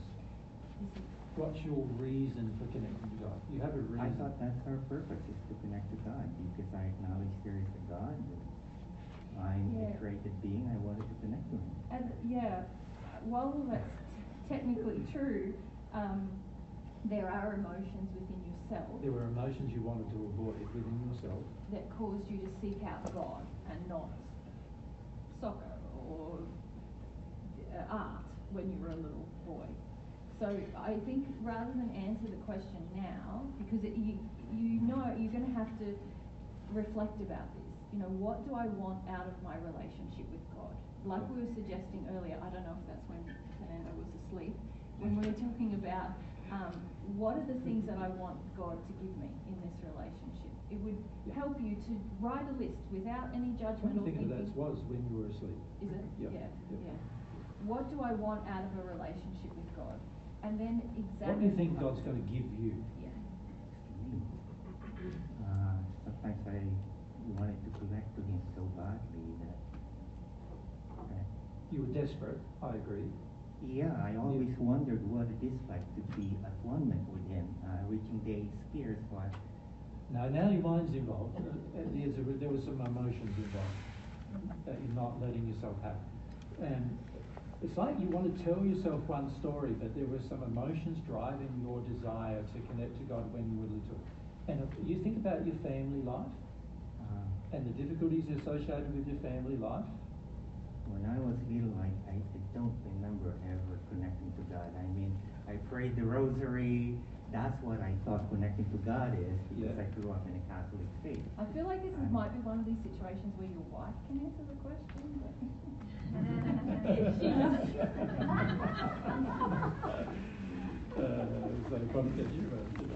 It's better to not put it in responsibility on somebody else. No, I'm not. It's just, I can see her going, I know what it is. The key thing to look at, Fernando, is that there were emotional reasons, there were emotional things you thought God would give you. And when you tried to connect to God, because of those emotional reasons, the connection, the desire on your part was not sincere. That attracted a spirit who was not sincere, who implied to you that He was God, and He gave you the feelings instead of God. He thought He was doing you a favour. He's a Catholic man in the spirit world who thought, and this is how he feels as well, he thought that by convincing you that you are connecting to God when you're not, it's benefiting you, he felt. Yeah, and he's increasing your faith, he felt. He feels like it's a good idea if people believe in God, God is real, and... Mind you, he hasn't even worked out himself yet, whether that's true, but... He's just living in his Catholic beliefs, but he's encouraged you throughout your life to just stay connected to this idea that you need to connect to God and that God is real. Yeah. But now he's grown in love. He's not an unloving man. He's not, in the sense that he's not a nasty spirit. He's not a first fear spirit. He's grown in love enough to care about you and your welfare, but he hasn't learnt a lot of the truth yet. Right? Okay. But he's prepared to give you feelings in lieu of God giving you feelings. now this is like another... We described this last week. Remember, you were there last week, right? Yes. When we did the channeling, when we talked about the dynamic with those men who we travelled with. Remember, we were coming from Carolina to here. Yes, in the airplane. Yes. And the airplane, and we met these men, and there was a dynamic, a spirit dynamic. This is the exact dynamic that's happening with you. And basically the Spirit is encouraging you to believe in God by giving you feelings when you think you're connecting to God, so that you imagine that you're connecting to God. But actually it harms you because you don't then know that you're not connecting with God yet. Right? And crucially, you're not connecting with the feelings that you were trying to avoid when you first started to The sort of relationship. have the idea about God, Yeah. have the interest in God. Yeah. But we're not going to answer it now because it's going to take too long. Okay. Well, it's not just that, it's also you need to spend some time going back. This is the So part I of think self-responsibility. gonna take You a need long to time. spend some time going back to your childhood and working out what it is you were trying to avoid when you started wanting to connect to God.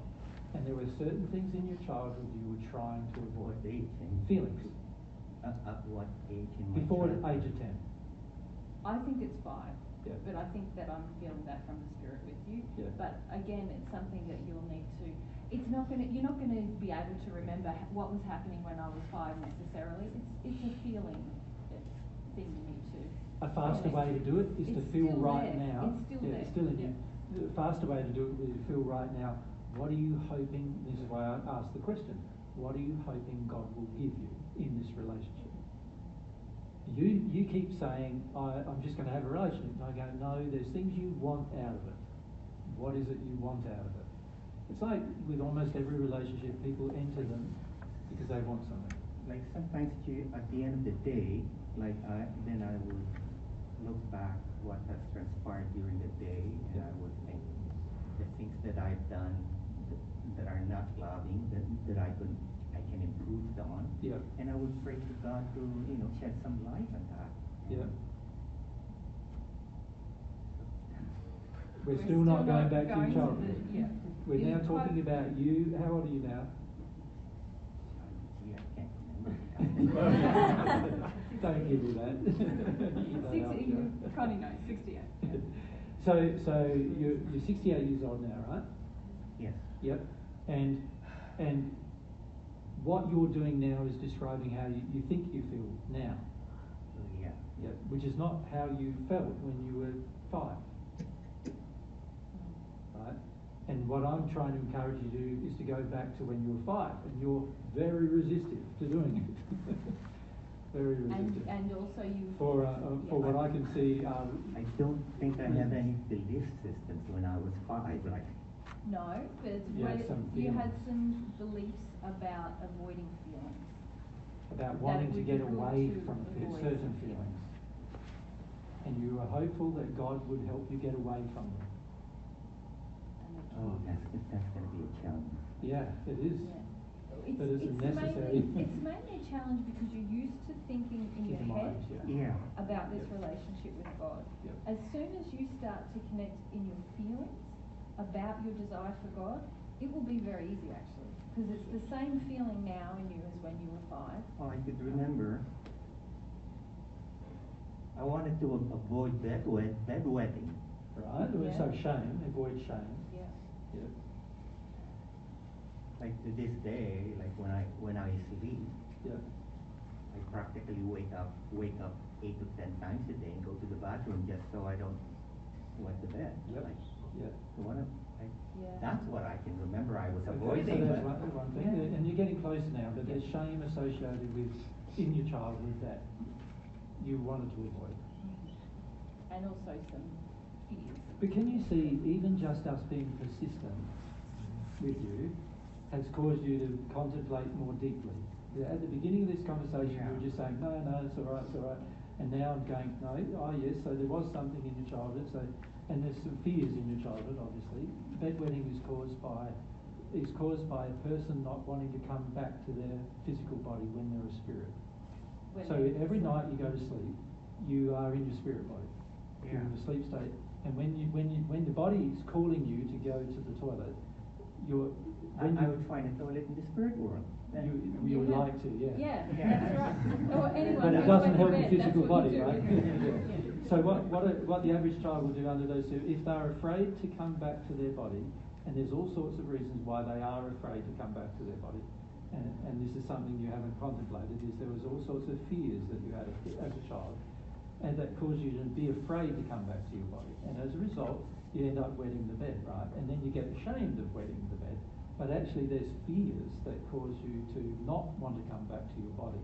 And you still have a lot of those fears right to this day. There was an incident, I don't know how young I was, wherein I get some money from my mom's purse, and I was spunked by it. When I was a child. Well, that's one event, but it's not the event that caused you to not come back to your body.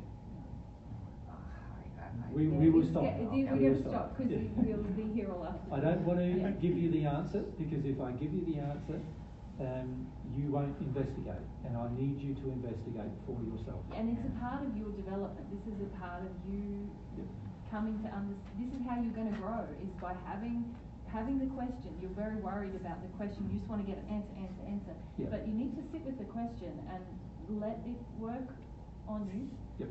Become sensitive. Yeah. Can I move someone over here? We were at already. Yes. Hi. When I was 13 years old, I believe I was introduced to Jesus. You were introduced to Jesus. Introduced to me. Yeah, you need to speak up. They'll put the mic closer. Yeah. By a Catholic musicians group that I was part of. Yep. And it was just my older brother trying to teach me about love and how to have a relationship with God. When I learned about Jesus this way, different than the teachings, the formal teachings of the Catholic Church, Yep. I believe this really it was Jesus. Yep. And Which it wasn't. So go on. Sorry, was it a spirit experience, or are you just talking about ideas about Jesus? It was a Catholic group that they would write music about Jesus. Like Jesus is a brother, that he was humble, he wasn't God. He was trying to teach us about love. Yeah. And I believe, oh, that's my older brother. That's not God. No sacrifice, no, angry punishment of God and stuff like that. So I believe that was Jesus. And I thought if I had been in the first century, I would have followed his teachings and go with him Yep. and learn about these things. Yeah. Now, can we explain what happened? Or is there a question? Yes, so one is the belief I had back then. Then my life went like I was angry with authority and everything about false beliefs, illogical teachings Yep. to me that my parents had, religions, politics, everything is illogical to me. So I'm not gonna follow anybody. I'm gonna rebel and do my thing. Yeah. The only thing that I loved was science, because at least there is some proof of that in my life. But I always had this gratefulness. Can we get Still to the no question? Yes. Yeah. Yes. Sorry. My Story. belief now. Can I just say to all of you, honestly, you are so addicted to your own stories. Yeah. I was trying to determine the belief I had in the past, that I wanted to follow Jesus in the first century, and the belief I have now that I also want to learn about the truth, God's truth. Still no question. Yeah. No Is this what are my beliefs that are maybe blind spots or false beliefs that I do believe that I want to learn? Still no teach? question. But is that false belief, or how do I determine if it's a sincere belief that I want to do this, or is unsincere or addiction based? So what actually happened when you were in those teenage years? It was just the beliefs, I think she's saying that she was introduced to. No. There was also a spirit who came to you, right, and convinced you that those beliefs were true, which they are, and they also convinced you that you would be a follower in the first century. No, the spirit was saying they were one of the followers in the first century, coming to share with you. They were trying to tell you about themselves, and you assumed that meant it was all about you. And this is a problem that many people on earth have, is that when spirits come to you, trying to share their personal experience with you, many of you think that's about me and my past, like I would have done that, or I would have thought that, or in many cases you even get to think, oh, that was my past life that I had as that person. When the Spirit is just trying to come and share with you their experience in their life. Now, in terms of how it affected you, it didn't affect you, because you still had the beliefs of your childhood that you were rebelling about. So it didn't actually change your emotional beliefs.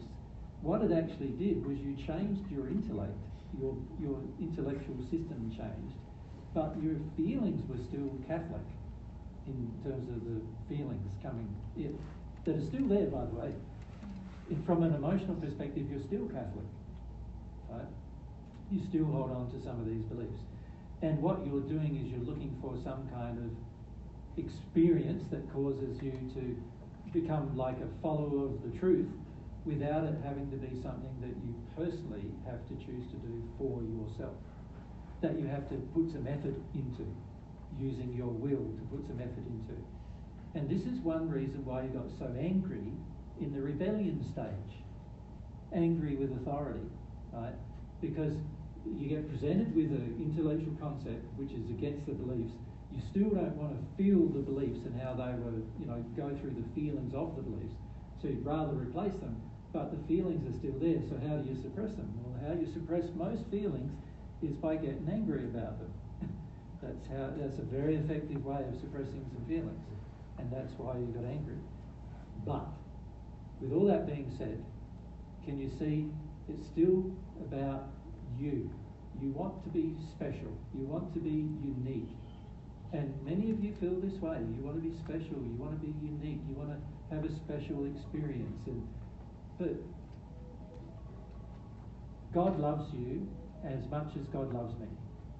We are not special in the sense that we are more important than one another. I'm not more important than you, and you're not more important than me. God's not going to treat you any more special than he treats me. Right? And it's very important to understand that. So with that addiction, you're going to attract spirits who want to treat you as if you're special. And then you're going to do what they say rather than what God would indicate to do with the conscience. That's what you'll end up doing. And that's why during the later years you became rebellious towards authority rather than more accepting of authority, God's authority.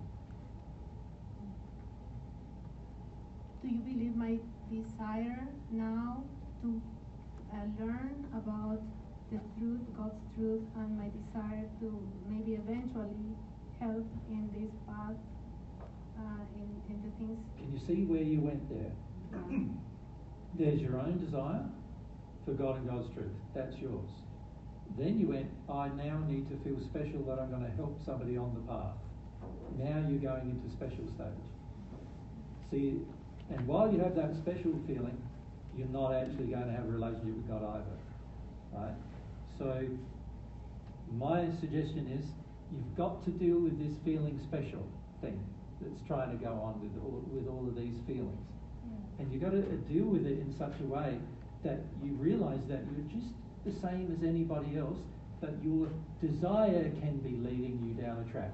God is not predetermining to you that you're going to learn about God and then do some things. That's not how it works.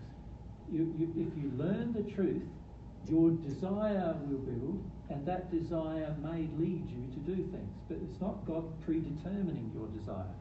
That's your responsibility to exercise your desire. So don't feel that like God is like going to give you some special role that will make you feel like you're special. You're far better off under those circumstances feeling like you're not special and having a cry about it than you are feeling the other feeling, because the other feeling is going to lead you down the track of potential spirit overcloaking, arrogance, and a number of other things that will end up being bad for you. Right? So in answer to your question, well, if you exercise a desire that's passionate to have a relationship with God, you will eventually have one. there yet. But it won't be predetermined by God. It'll be determined by your desire. Yeah. I thought I had a desire to at least learn from you guys the truth. I think you do, but your motive for that desire is eventually to feel special. And that's something you need to address. Does that make sense? Yes. I also feel there's like, if I can even learn myself, how can I even help others? And I feel like Well, that's true. Almost hopeless sometimes because I don't know my blind spots, and maybe that's one of the reasons I wanted to ask. So it seems like one of my blind spots is this desire to be special. Yeah. And any other truth about my Cecilia, I think false desires? Yeah, I think that.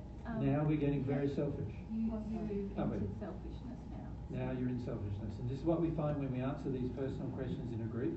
Many of you are not thinking about other people in the group. You're just wanting an answer for you. And if you think earlier, Fernando, you were in the same place, wanting an answer for you. And every person wanting an answer for themselves. And the problem is, if you apply the principles, you already have your answers for yourselves. But you also need to learn how to provide a principle and live by a principle without somebody else teaching you or telling you how to do it. You need to come to terms with that for yourself. You need to desire to learn that for yourself. And this is a problem we find with groups where a lot of people are more attracted to a smaller group because they want to ask personal questions. We don't want to answer them. And the reason why we don't want to answer them is because we're now not talking about principles. And the principles will save all of your life, not just one person's life, but everybody's. But as soon as we focus on an individual thing, well, your individual life is very much about you and very much about your experience and your passions and your desires, all of which are personal. And they're not the same as other people's experience. So Fernando's experience, I can feel the childhood, very different to your experience, childhood. And you're two individuals in that regard. You can apply the same principles to both situations and end up with fixing both things. But if I just speak to Fernando about no principles, it's just about his personal life, and then I speak to you about your personal life and your experiences, we're not discussing the principles anymore. And it's the principles that are going to help everybody in the room, not just you. I apologize. Yep. No, so it's just a good thing to teach. Yep. Yep. What if we come over here and who's got just behind you, Jordan? Hello. Okay, so earlier where you had the belief thing, the beliefs on the board where you need to process out your beliefs. Yep. Right. See, like I find a catch-22 with God. Like this is how I feel. Yep. Right. So, not happy with God. Yeah, angry with God. Yep. Yeah, angry with God. I feel like God, never gave me what I wanted. Basically, God never fulfilled my addictions. Right. Yep. So angry with God about that. God's my dad. So angry at my about your dad. as well. Angry at my dad. Yeah, lots of issues with God. Yep. I also have. I feel really crappy about myself. I have really low self-worth, right? And I want to, and I don't know if I'd agree, but go on. I don't know, maybe I can play like I don't, but I've had a lot of that self-doubt, a lot of addiction stuff too. Yeah, that's addiction, that's not self-worth. Yeah. Yeah. Okay, so say if I wanted to, talk to God about like, hey God, how do you, like I feel this way about me, like I feel, ashamed about certain things I've done. No, you don't. Okay, this is somewhat personal. What's the question? Yeah, what's the question? I was just curious, if you have this anger with God and you need to pray about like, hey God, tell me how I'm supposed to feel about myself, like how you see me, what worth I have to you, and you're angry with God, how do you like? But just stop for a moment. You're saying to God, tell me how I'm supposed to feel. What does that sound like to you? That I don't know And what does God want you to know about yourself? He wants you to know how you feel. He wants you to know how you feel, not how you're supposed to feel. He wants you to know how you actually feel about yourself. But like the good things. I mean, like the good things about it. See, this is the problem. Okay. You don't want to feel all the things. You want just the good things. Okay. Not everything. I can. Like, you don't want to see the warts. You only want to see the nice smooth skin. Yeah, I understand. You don't want to see everything. You just want to see the bits you want to see. Now, God can't answer insincere prayers like that. They're insincere. So there's not going to be an answer. Have you had an answer? No. No. That's why. Because it's insincere. We need to learn how to ask, be honest with God first. So it'd be more honest for you to go, I'm just bloody angry with you, God. I feel like I've tried that before. I mean, I reach a certain point of. But you're not examining why you're so angry. You're just living in your anger about it. Okay. Do you understand what I mean by that? Yeah, absolutely. So in other words, you want to be angry, you want to stay righteously angry with God. Why? What does that give you? What kind of things does that give you emotionally?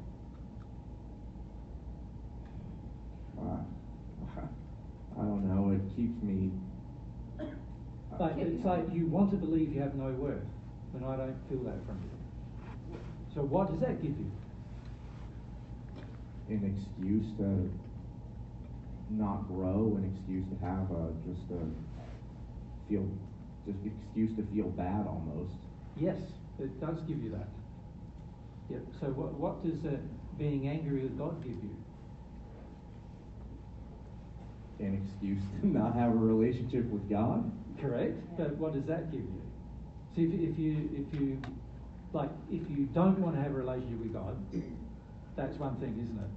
But on one hand, you're getting told you should have a relationship with God. You're hearing divine truth, and you're being told good relationship with God is I'm interested in good. it. I grew up Catholic. I know there's a God. It'd be good. It'd be a good thing to do. You know. Yeah, it would be good. But the internal feeling is no, it's not good to have a relationship with God. But what do you want from God? You like you said earlier, you wanted God to meet your addictions, and you wanted God to, and the reason why you're angry with God is because God doesn't do it. Yeah. Doesn't do it. Yeah. Like 100% doesn't even now when I'm like frustrated or something, and I feel like just an insincere addiction thing going like, God help me out here, and I'm just like, nah, it ain't gonna happen. Like I know what that was. So that's right. Might as well just forget about it. You haven't given me. But then from there it goes out like, is any spirit gonna help me out? Like I'll go to like wherever. And there will be spirits who come along. Yeah, I know, and some mean well and some do not. Well, most under those circumstances will not. Yeah, well, it's just for stupid things, like I want to be able to play the trumpet better or play golf better or something like that. Like but even those, they won't be helping you. Any loving spirit won't help you with that. Yeah. No. So this is why I keep asking, what do you want from God? It's sort of like similar question to Fernando. What do you want from God? Like many of you want God to help you avoid a whole heap of things. Okay, I God's can see not that. going to do that. Yeah, save me. Save you. And he's not going to do that either. Your sin is your sin. God wants you to face it, to become aware of it, to deal with it. He doesn't want to save you from it, or he wants you to save you from it, but only by becoming aware of it and dealing with it. He doesn't want to magically save you from it. Do some magical hocus pocus and bang, you're free of it. That's not what God wants. Because if God did that, you would not know what caused your sin. You wouldn't know what you've done in your sin. You wouldn't know anything about it. You'd be uninformed, and you'd be more likely to actually do it again. And that's why you don't like. So it goes back to why you don't like answering. Say somebody asks you a question and they want an answer straight right from you. You'd rather them figure it out themselves. Well, I want to teach them how to figure it out Yeah. themselves. And God wants you to know how to figure it out yourself, with God's help, of course. But God wants you to do that, because then you're going to learn a lot of things in that process. And see, most of us don't want to learn things. We just want to go, I've got problems right now, fix it now, just tell me what I do and I'll do it. Yeah, I don't want to learn things about myself. I like learning information, but I don't want to learn anything. Correctly. About And also you don't want to learn information that's going to help you learn things about yourself. Yeah. But also you don't want to learn information that says no, you're a sinner and this is the ways you sin.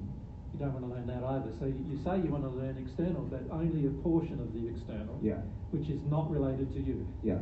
And the problem is, bliss is related to you, so all of the things that are related to you are going to have to be addressed in order for you to get bliss.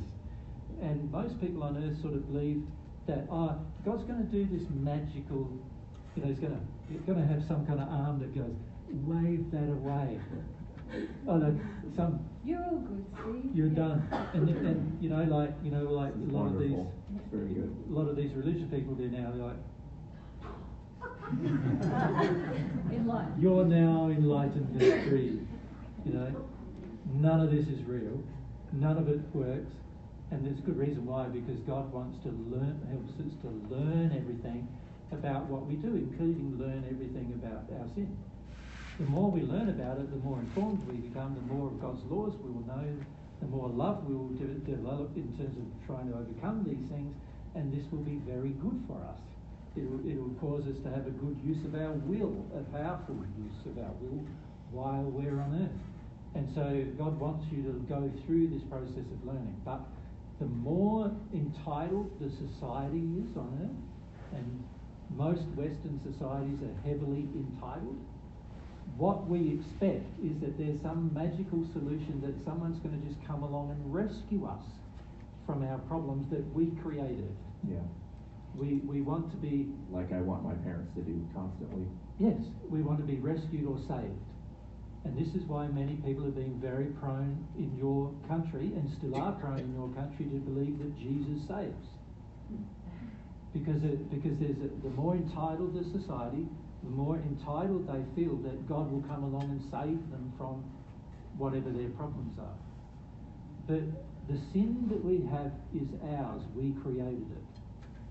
We manufactured it. God didn't have anything to do with it, and He expects us to deal with our own creations. That's what a self-responsible person does, deals with their own creations. And God deals with His, you deal with yours, is that way God feels. So if we want assistance from God to deal with our creations that are sins or even desires, God will help us. But He's going to make sure that we actually have that self-responsible feeling first. That was kind of my question. So Yeah. okay, I understand that. So we need to develop a high degree of self-responsibility. Yeah. Yep. And this is something that in an entitled society we generally don't want to do. And the progress you've made in your relationship so far, because you just described some, Yep. is that you are aware that you have demands on God. You are aware because you got angry with God and you're like, and now you're not doing it, now I want someone else to do it. That is progress in your relationship with God, because that entitlement that Jesus is talking about, that's your You're aware expression. that you have it. You're more aware. The average than person has someone no else. idea they have it. Yep. Right? So that's a progress. Yeah. That's You're progress. being special, right? It's Magic. good. It's good that you are now aware that God's not going to treat you in any special manner. He's not going to break His laws for you. He's not going to compromise for you. He's not going to make your life magically better. Yeah. God's giving you answers, and the answers are, no, I'm not going to do that. Yeah. So I made the comment not to make you feel special, but to Yeah, help I know. you I was see. it made me feel special. That's why I made like a joke out of it. Because I know I'm not. But you had like 3 conversations with people wanting to be special. And I was like, no, I'm Here I go special. again. Yeah, that's right. But and you're not more special than everyone No, else. yeah, I know. But a lot of people feel like, well, I'm not getting an answer from God, I'll give up.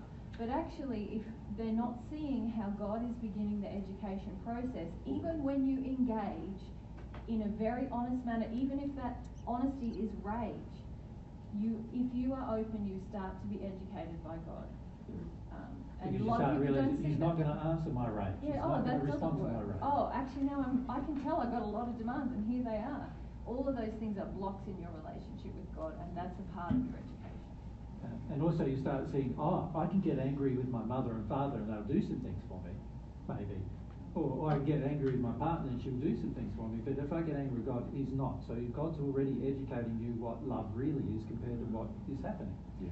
And this is why we were saying to Fernando, like, we don't want to tell you what the exact thing is, because then you wouldn't seek this with God. You wouldn't seek the answers. You just seek them from us and then go, oh, okay, well, I've got to look at that before I start with God.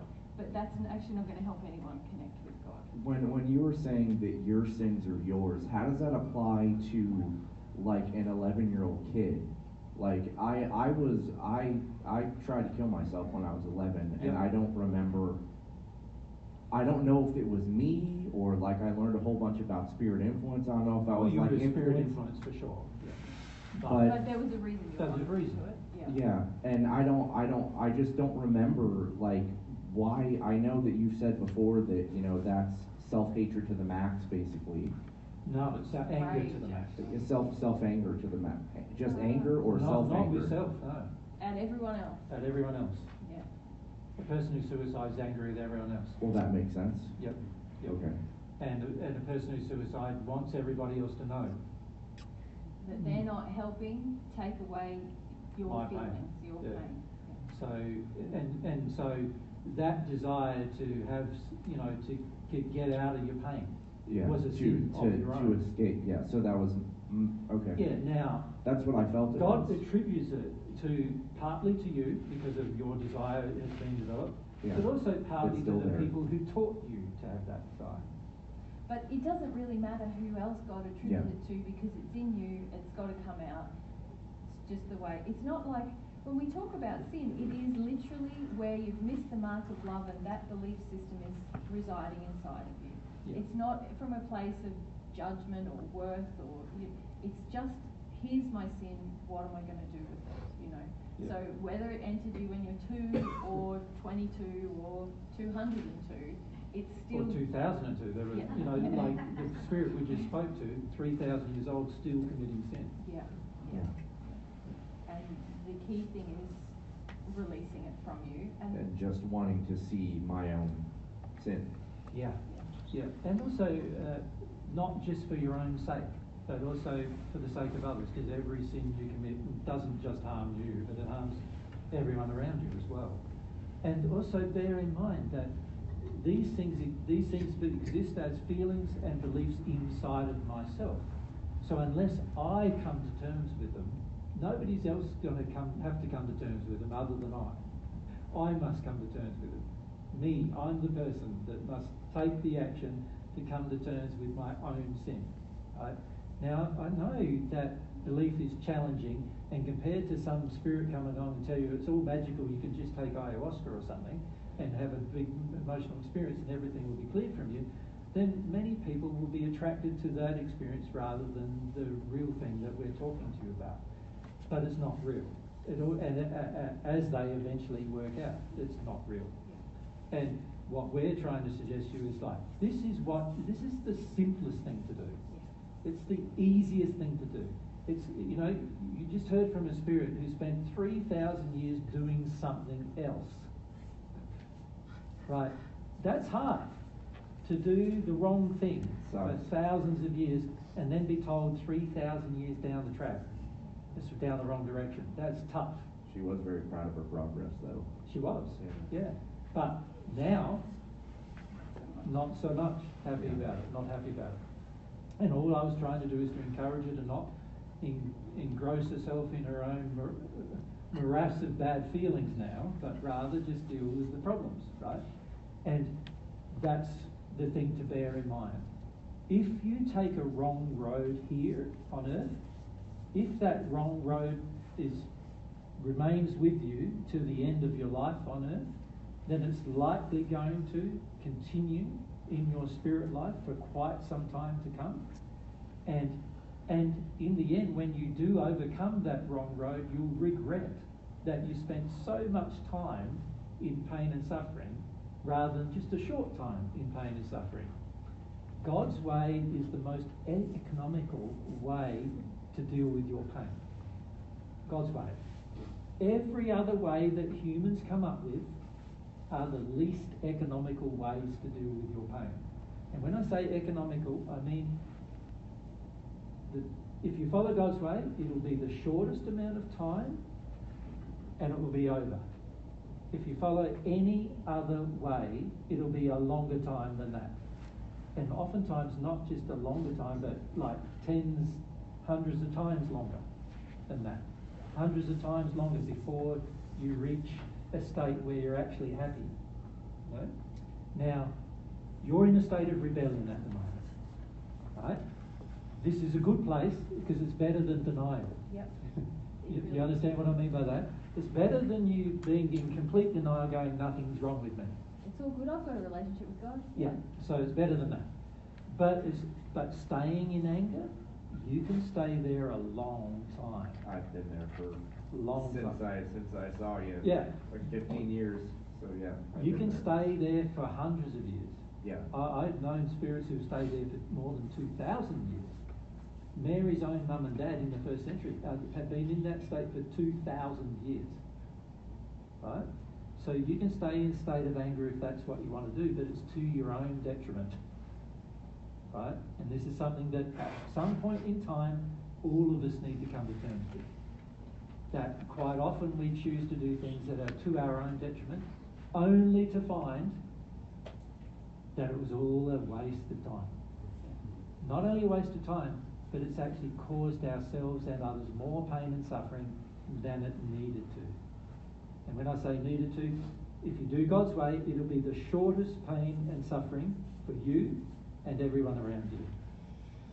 Right? Anything more is unneeded. It's like, why would you want to do anything more than that, the shortest amount of time? But see, on earth, to us, like having to feel pain for like 5 years, most people on earth would feel that's unbearable. Having to feel pain for 15 minutes, most people on earth in entitled countries feel is unbearable.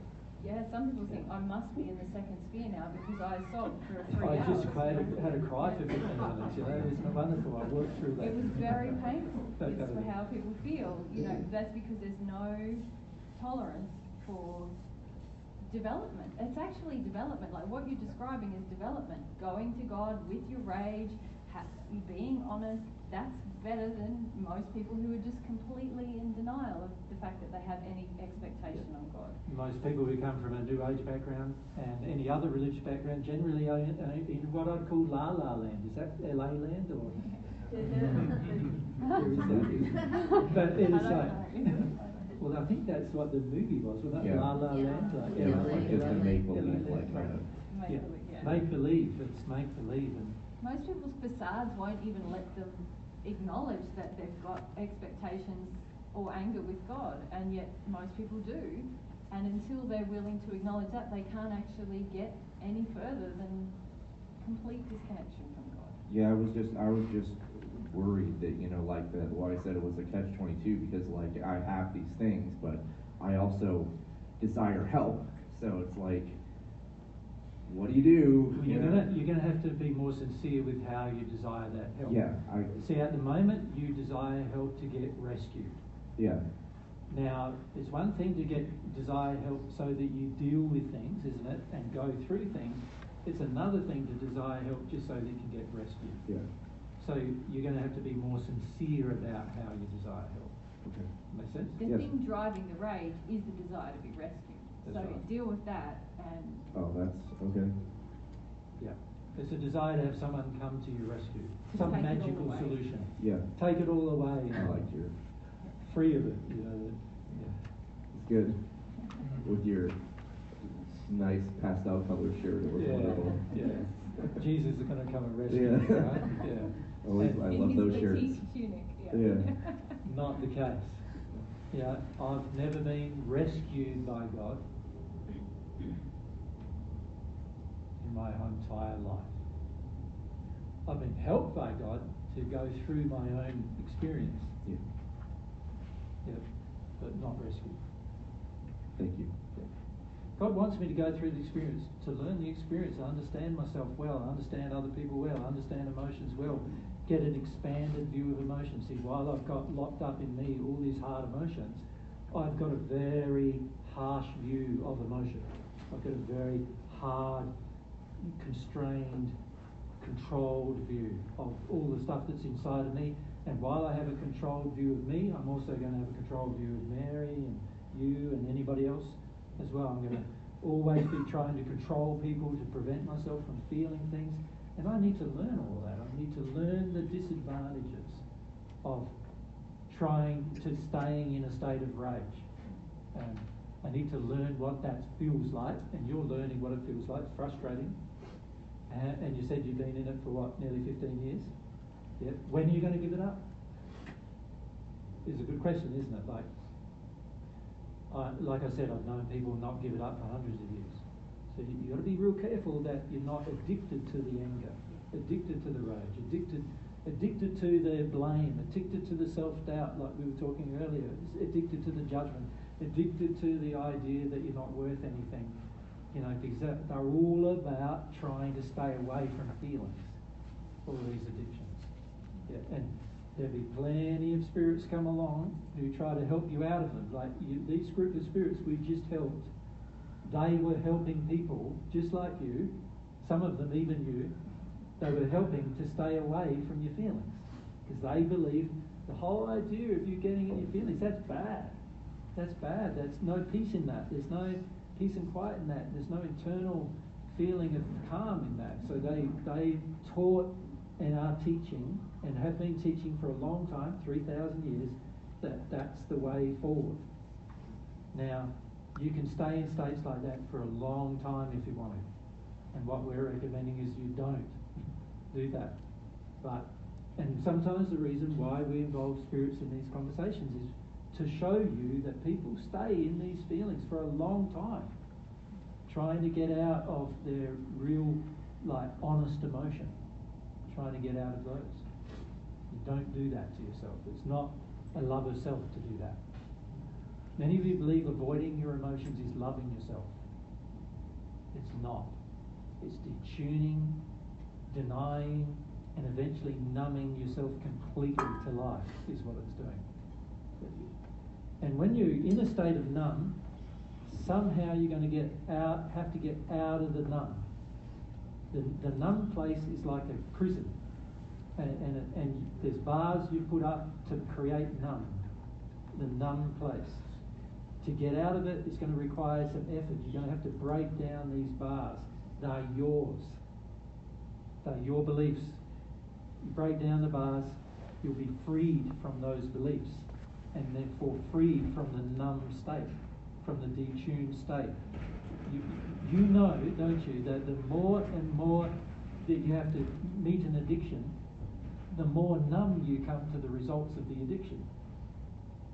Everybody generally knows that. The more they try, the more alcohol you drink, if you're an alcoholic, the more alcohol you need to drink to have any effect. Now, I much mentioned my grandfather with a group. He drank one flagon, which is nearly 5 litres, which is one and a bit of your gallons, of port every single day. That's how much alcohol he needed to get the kick from the addiction. Now, he started off just drinking a few beers, but he ended up, by the time he passed, we went to clean up his house. There was an entire backyard in Australia. We have backyards that are probably a bit smaller than many of your ones in the suburbs, but it was a 1,000 square metre backyard, and the entire back fence was flagons from ground to this height. Hundreds and hundreds and hundreds, a record of his many hundreds of days. Like when I'm talking, there were 5,000 flagons. Right, he used to, and that wasn't all of them. He used to get people. He used to stack the back fence up with them, and then get people to come and remove them for him. Imagine, he needed more and more and more to satisfy the addiction. And this is the trouble with addiction: is you're going to need more and more and more to satisfy it. That's not what it's like when you follow God's way. When you follow God's way, you become sensitive to everything. You become sensitive to your addictions, but you also become sensitive to everything. Tastes, all your sensory apparatus of your body is more sensitive. Your sense of smell, taste, everything's more sensitive. Your feelings are more sensitive. Everything's more sensitive. So it takes a lot less to make you happy. as well.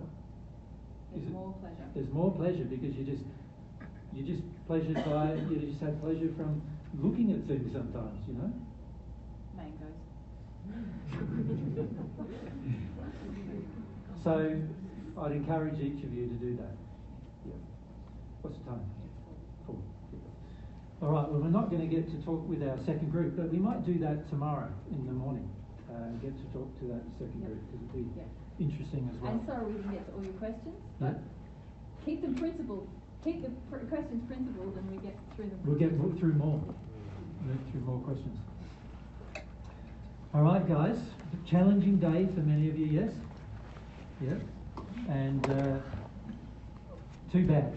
That's good. We're like, yes, that's good. Yeah. And one of the reasons why we're trying to, this particular weekend and the next one, is to involve some spirits in this discussion, because we find there's many spirits around and we'd also like to help besides yourselves, and also in the process you get to learn things about yourself when we have those interactions. So that's the reason why we'd like to continue that. Okay, so good luck tonight, getting all suppressed and shut down with those spirits. Come along tomorrow, all suppressed and shut down like you did today. No, I'm not recommending that. Open yourself up to what's around you and let yourself feel the influences upon you. Each day you do that, you'll find the next day will be better when you're here. Right? If you close down and get all influenced, you'll find each day becomes worse as well. If you feel pressured, then feel pressure, rather than close down. A lot of us feel pressured by spirits, and then we either do what the spirits want, or we just shut ourselves off to try to cope with the feeling, try to manage the feeling, let's say. You can just cry about feeling bossed around or feeling suppressed, It seems magic because it works so well, but it's actually a really logical thing to do. Yeah. So we'd like to encourage you to do that.